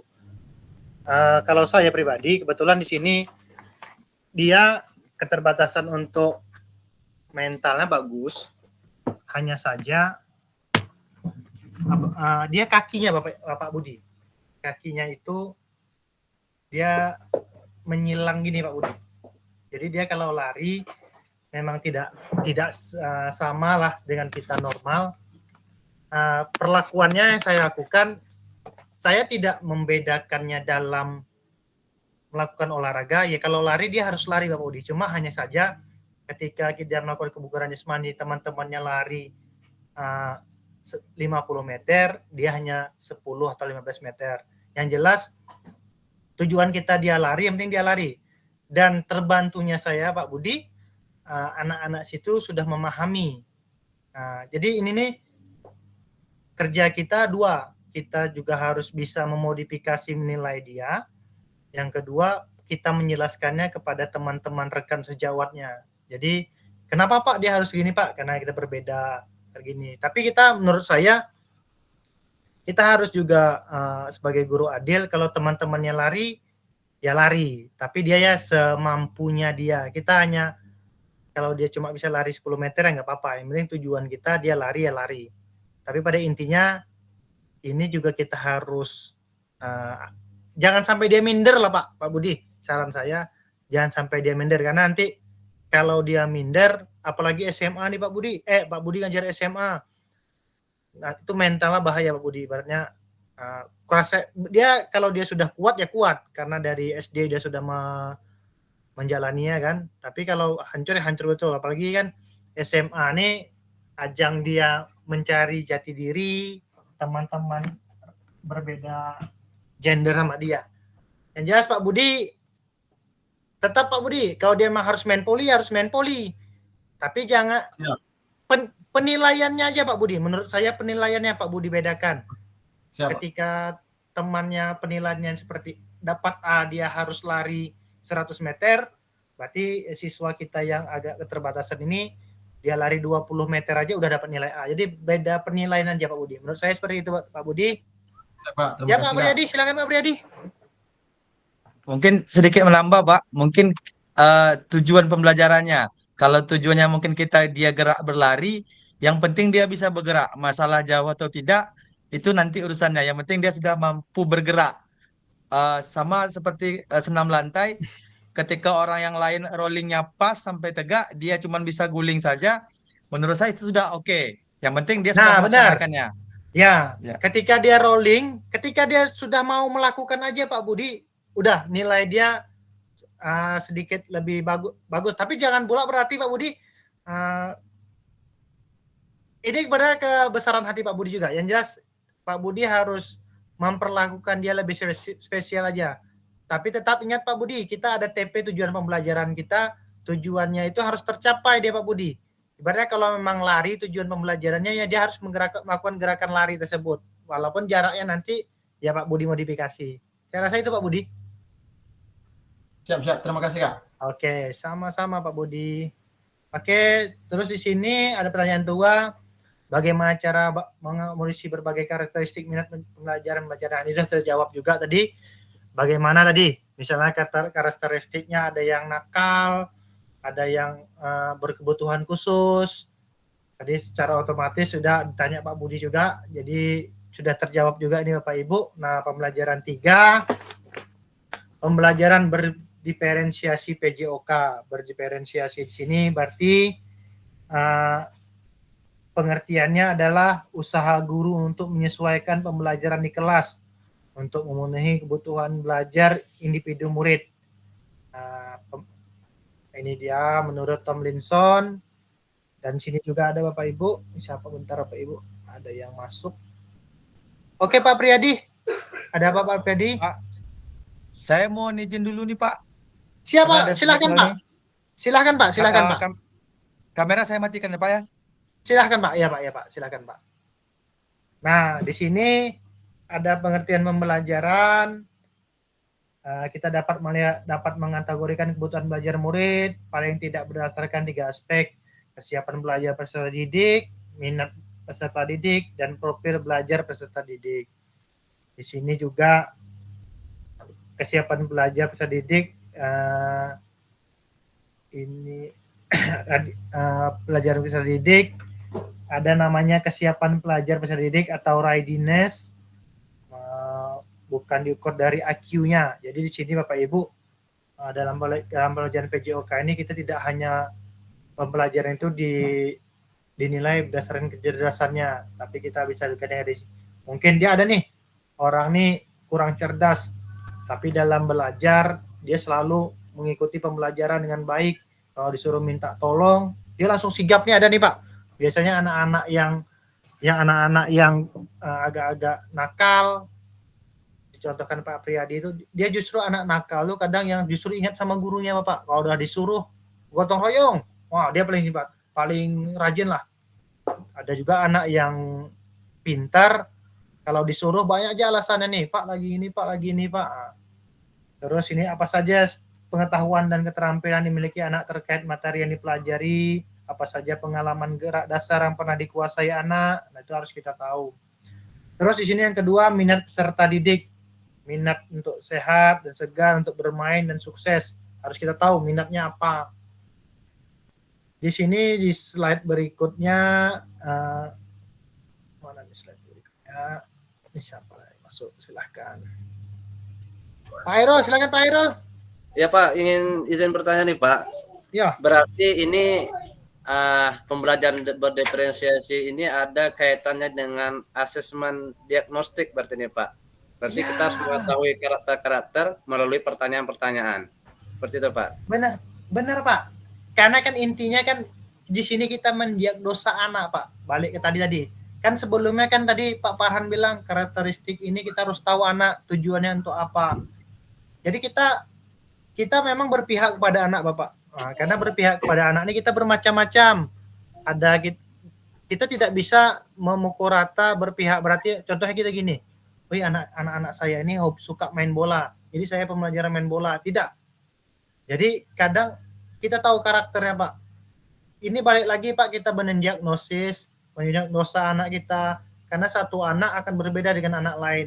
Tapi bagaimana kita menggabungkannya agar tercapai tujuan pembelajaran kita Pak. Misalnya anak ini tidak suka nih, dia suka main bola, tapi dia tidak suka lari-lari.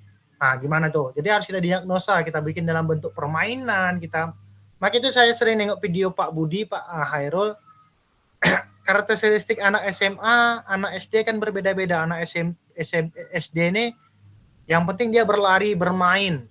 Tapi kalau udah anak SMA, tingkat bosannya cepat Pak. Ibaratnya main passing, berkeringat, apalagi yang perempuan. Tapi untuk mengakalinya, Pak Budi cari tahu nih karakteristik anak ini gimana, sehingga dimotivasinya. Jadi saya rasa itu Pak Hairul, dia mirip-mirip saja Pak Hairul antara berdiferensiasi dengan berdiagnosis ini. Saya rasa itu Pak Hairul. Oke Pak, terima kasih Pak. Yup, sama-sama Pak Hairul. Jadi teman-teman semuanya bisa aja nanti kalau bapak-bapak punya Facebook, kita bisa lihat Facebook Pak Budi Pak. Pak Budi sering tuh memodifikasi permainan-permainan. Tujuannya yang penting tercapai, tapi dalam bentuk permainan Pak Budi buat. Jadi kalau ada punya Facebook, kita bisa nengok Facebook Pak Budi. Atau di YouTube juga banyak. Masih belajar Pak, mohon arahan. Ya. Itu dia Pak Budi. Tujuan dari PKG itu Pak Budi. Di sini Siap. kita belajar sama-sama. Jadi ketika kita ada hal yang baru, hal yang bagus, kita share terus Pak Budi. Karena memang itu tujuannya Pak Budi. Jadi teman-teman tuh bisa berbagi. Kadang teman-teman pengen melakukan, tapi kadang tidak tahu gimana caranya. Gitu. Pak Tarmizi, berbagi nanti ilmunya. Pak Tarmizi juga. Iya, saya itu juga dengan Pak Tarmizi. Belum jumpa aja nih, karena di guru penggerak biasa lebih inovatif mereka. Benar. Nah, di sini ada 3 pembelajaran diferensiasi Bapak Ibu. Berdiferensiasi konten, di mana sini merujuk pada strategi membedakan pengorganisasian dan format penyampaian konten. Konten adalah materi pengetahuan. Sedangkan di sini ada juga diferensiasi proses. Di sini membedakan prosesnya ada harus dijalani oleh peserta didik. Yang berikutnya diferensiasi produk, merujuk pada strategi membedakan proses produk. Nah, yang membedakan di sini yang kita garis bawahi adalah Bapak Ibu, kalau diferensiasi konten yang harus kita garis bawahi adalah di sini kata-katanya membedakan pengorganisasian dan format penyampaian konten. Nah, itu di situ garis besarnya. Sedangkan diferensiasi proses yang harus kita garis bawahi adalah dia membedakan proses yang harus dijalani oleh peserta didik. Nah, sedangkan diferensiasi produk, mereka membedakan produk hasil belajar murid. Jadi kalau produk ini biasanya ada hasil yang harus diraih Bapak Ibu. Nah, di sini setelah membaca di set 38 ini, nah nih, setelah membaca dan diskusi ada Pak. Nah, di sini ada pertanyaan sedikit Bapak Ibu. Apakah ada kendala Bapak Ibu alami dalam melakukan strategi pembelajaran berdiferensiasi dalam PJOK? Nah, Bapak Ibu, kira-kira ada tak kendala Bapak Ibu dalam melakukan pembelajaran diferensiasi ini di sekolah Bapak Ibu? Apakah ada? Kalau ada, silahkan disampaikan saja Bapak Ibu. Yang menurut Bapak Ibu menjadi kendala nih.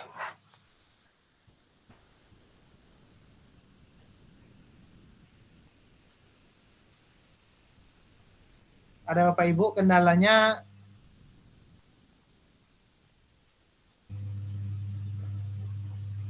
Ayo Bu Saumi Apika, apakah ada kendala yang Ibu alami dalam melakukan pembelajaran berdiferensiasi ini? Atau Pak Mas Ridal biasanya, apakah ada kendala Pak Mas Ridal? Pak Sulpandi, ini yang kadang terbatas nih lingkungan sekolahnya, Pak. Gimana Pak? Pak Sulpandi, apakah masih ada Pak Sulpandi? Apa Pak kira-kira kendala yang Bapak alami, Pak? Setelah kita membahas tadi tentang berpihak kepada anak. Oh, lagi jalan. Silakan Pak Suwandi, hati-hati Pak Suwandi. Pak Kamisi, mana Pak Kamisi? Dari GP nih. Ya Pak. Kalau saya kendalanya Pak gini Pak ya. Di sini saya mengajak beberapa orang teman sejawat saya. Gimana tuh orang kurang mendukung dengan apa yang saya kerjakan. Nah, itu kendala saya Pak. Untuk melaksanakan ini atau sesuatu apa, kita ngajak teman. Ngajak teman sejauh itu kurang mendukung. Jadi kendalanya sangat sulit saya Pak. Oke, Bu Rika, dengar suara Bu Rika nih. Bu Rika dari Gaung. Mana Bu Rika? Iya Pak. Kalau Bu Rika, saya di guru TK kan nih Pak ya. Kalau ya, saya itu Pak. Pelajaran berdiferensiasi ini di fisik motorik kasar anak-anak ini kalau saya kendalanya mungkin persiapan saya kurang sering-sering Pak. Kita harus butuh persiapan yang matang kan kalau untuk itu kan, untuk melaksanakan pembelajaran berdiferensiasi ini. Terus juga sarana bermain olahraga itu masih agak banyak gitu, masih kurang gitu untuk anak-anak nih kan. Kayak apa tadi tuh, paling kami punya cuma bola besar, bola kecil gitu-gitu kan. Itu aja Pak. Iya. Saya sengaja nih tadi yang ini saya dari tadi malam saya siapkan untuk Bu Rika karena Bu Rika dari PAUD dia kan, jadi saya mau tahu langsung kendalanya karena ya gini Bapak Ibu, kita termasuk yang masih bisa lah memanage anak kelas bawah, contohnya saya kelas 1, 2, dan 3. Kalau kelas 4, 5, 6, 7 sampai SMA itu paling kita memanagenya bagaimana tingkah lakunya. Tapi kalau anak PAUD itu luar biasa, perlu tenaga ekstra. Ya namanya anak PAUD atau dia baru mulai lepas ibaratnya belajar dari orang tua. Karena anak PAUD untuk mengenal orang lain aja kadang butuh proses. Begitu tadi malam udah saya lingkarin nama Bu Rika. Kayak mana nih jawaban Bu Rika nih tentang kendalanya. Rupanya ya betul kata Bu Rika, perlu waktu lebih ya Bu Rika ya, lebih bagaimana manage waktunya, karena kayak anak TK masuk mungkin jam 8 ya pulang jam 9 lewat atau jam 10. Nah, belum lagi walaupun yang diajaran 20 sampai 25 orang, tapi ya luar biasa tenaga yang diberikan. Nah, jadi Bu Rika semangat Bu Rika ngajar olahraganya Bu Rika. Saya juga sering-sering kemarin cerita-cerita sama Pak Saprijal Fitri, ya dia bilang Bu Rika dari TK. Jadi itu tadi, kadang anak TK lebih parah dari anak SD. Dibariskan di sini, udah lari ke sana, lari sini. Jadi ya mungkin benar kata Bu Rika, butuh tenaga. Ya siapkan mental terus Bu Rika, karena mungkin kalau saya yang ngajar TK, entah gimana nanti stresnya Bu Rika. Maka itu nama Bu Rika sudah saya tadi malam saya siapkan PPT ini, ini pertanyaan untuk Bu Rika. Oke, terima kasih Bu Rika. Tetap semangat Bu Rika. Sama-sama Pak, tetap semangat. Di sini pertanyaan kedua, gagasan baru yang Ibu Bapak dapat dari contoh-contoh penerapan strategi pembelajaran diferensiasi dalam modul ini. Saya aja langsung jawab. Saya rasa gagasan barunya tadi banyak masukan-masukan dari teman-teman, salah satu dari Pak Budi, Pak Priyadi, Pak Kalmizi, Pak Mas Rida.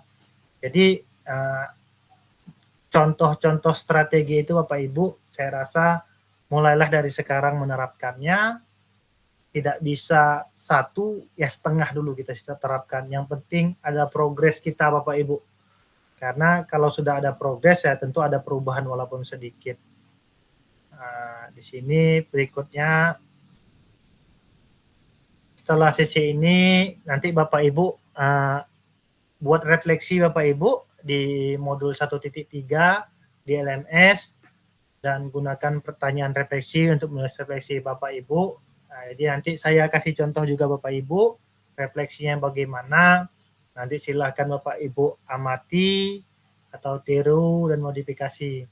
Pandai-pandai nanti Bapak Ibu jadi boleh melihat punya contoh saya atau contoh dari teman-teman yang lain, dengan catatan ya jangan di copy paste langsung Bapak Ibu. Ya entah kita edit dengan Canva, bikin varian-varian yang lain. Pada akhir sesi kita hari ini Bapak Ibu, yang pertama semoga kita memahami konsep pembelajaran PJOK, semoga kita bisa memahami minat peserta didik kita untuk kedepannya, agar karakteristik bidang jasmani, sosial, dan emosional mentalnya dapat berkembang sesuai dengan usia yang Bapak Ibu. Yang ketiga, kita menganalisis studi kasus kegiatan pembelajaran PJOK yang berdiferensiasi. Oke Bapak Ibu, saya rasa hari ini kita cukup untuk Zoom meeting kita. Silahkan Bapak Ibu jika ada yang kurang untuk ditanyakan atau ada yang bertanya, saya persilahkan Bapak Ibu. Apakah masih ada? Kalau tidak ada, kita akhiri kegiatan kita hari ini. Apakah ada Bapak Ibu? Silakan yang ingin bertanya. Ya Pak Budi, silakan Pak Budi. Izin Kak, ini aja, karena saya juga masih belajar, walaupun kita berbeda jenjang, saya juga awalnya PKG PJOK nih saya bingung harus gimana lah kan, nggak namanya saya pribadi sih jujur untuk media ini jujur mohon maaf agak bukan malas sih, karena jujur aja, jadi harus kena tuntutan, mau tak mau kita ya harus belajar. Jadi saya mohon Termizi, kawan-kawan lain, bapak-bapak yang lain, mohon kalau ada kekurangan dari ilmu yang lebih kita berbagilah mungkin di sini untuk saya belajar. Terima kasih ya. Iya Pak Budi, sama Pak Budi. Saya masuk PKG PJOK ini awalnya terjebak juga Pak Budi. Jadi dulu saya punya soal IT, soal apalagi dalam berbicara Pak Budi. Kalau kita tahu lah baca PJOK ini nggak salah. Jadi tapi dari apa yang saya dapat, saya beruntung Pak Budi. Ibaratnya saya juga belajar tentang IT, bagaimana membuat konsep pembelajaran, bagaimana bikin skenario untuk berbicara. Bahkan saya juga harus ya nengok-nengok YouTube bagaimana memodifikasi permainan. Makanya itu Pak Budi, saya secara tidak langsung Facebook kayak Pak Budi, saya amati, saya bagaimana apakah ini bisa saya terapkan. Tujuan PKG PJOK itu sebenarnya hanya mengembangkan kita Budi. Namanya kan pengembangan kegiatan. Jadi pembelajaran kita itu tidak monoton hanya seperti itu. Sebenarnya selama ini ya lari. Tapi padahal lari itu bisa kita modifikasi, kita bikin apa rintangannya. Jadi di sini di PKG ini sebenarnya tidak ada Pak siapa yang baik, siapa yang terbaik, siapa yang salah dan siapa yang benar. Semuanya benar. Jadi maka itu saya tadi bilang di sini ada guru GP kita seperti Bu Rika, Pak Kalmizi. Mereka di GP itu lebih ada namanya tentang kepemimpinan. Nah, dari ilmu mereka bisa kita ambil Bapak Ibu bagaimana kita nanti memanage anak, bagaimana kita mengkondisikan anak. Maka itu saya kemarin udah bilang kepada teman-teman siapa nih yang dapat piloting. Nah, jadi kayak gini kan kita dapat piloting Pak Budi. Nanti kita bisa nih ngubungi Pak Agus. Pak Agus, tolong nih Pak Agus. Gimana tugas-tugasnya Pak Agus, gimana solusinya. Jadi ini PKG ini jadi ruang Pak buat kita saling berbagi Pak. Jadi selama ini kan hanya KKG, kalau kita KKG di kecamatan kita. Sedangkan sekarang kita bisa nih KKG kita satu, nih ada yang dari Kateman, ada dari Mandah, ada dari Gaung. Nah, jadi banyak masukan yang dapat kita dapat. Saya tutup dulu Pak Budi, nanti kita lanjut. Ada yang mau saya sampaikan juga biar rekamannya dia. Saya rasa Bapak Ibu sampai di sini dulu kita bertemu di lain kesempatan di Tatap Maya berikutnya. Kalau nggak salah hari Sabtu itu 1 JP, berarti sekitar 30 menit nanti atau 40 menit. Jadi saya boleh hidupkan kameranya, kita foto sebentar Bapak Ibu. Wah, Pak Agus sudah bergabung kembali. Boleh hidupkan kameranya Bapak Ibu, kita foto sebentar. Pak Kalmizi, Pak Mas Ridal. Oke. 1, 2, 3. Oke, jempolnya Bapak Ibu. 1, 2, 3. Nah, Bapak Ibu saya matikan bentar. Nanti ada yang mau saya sampaikan Bapak Ibu. Bentar ya, saya matikan.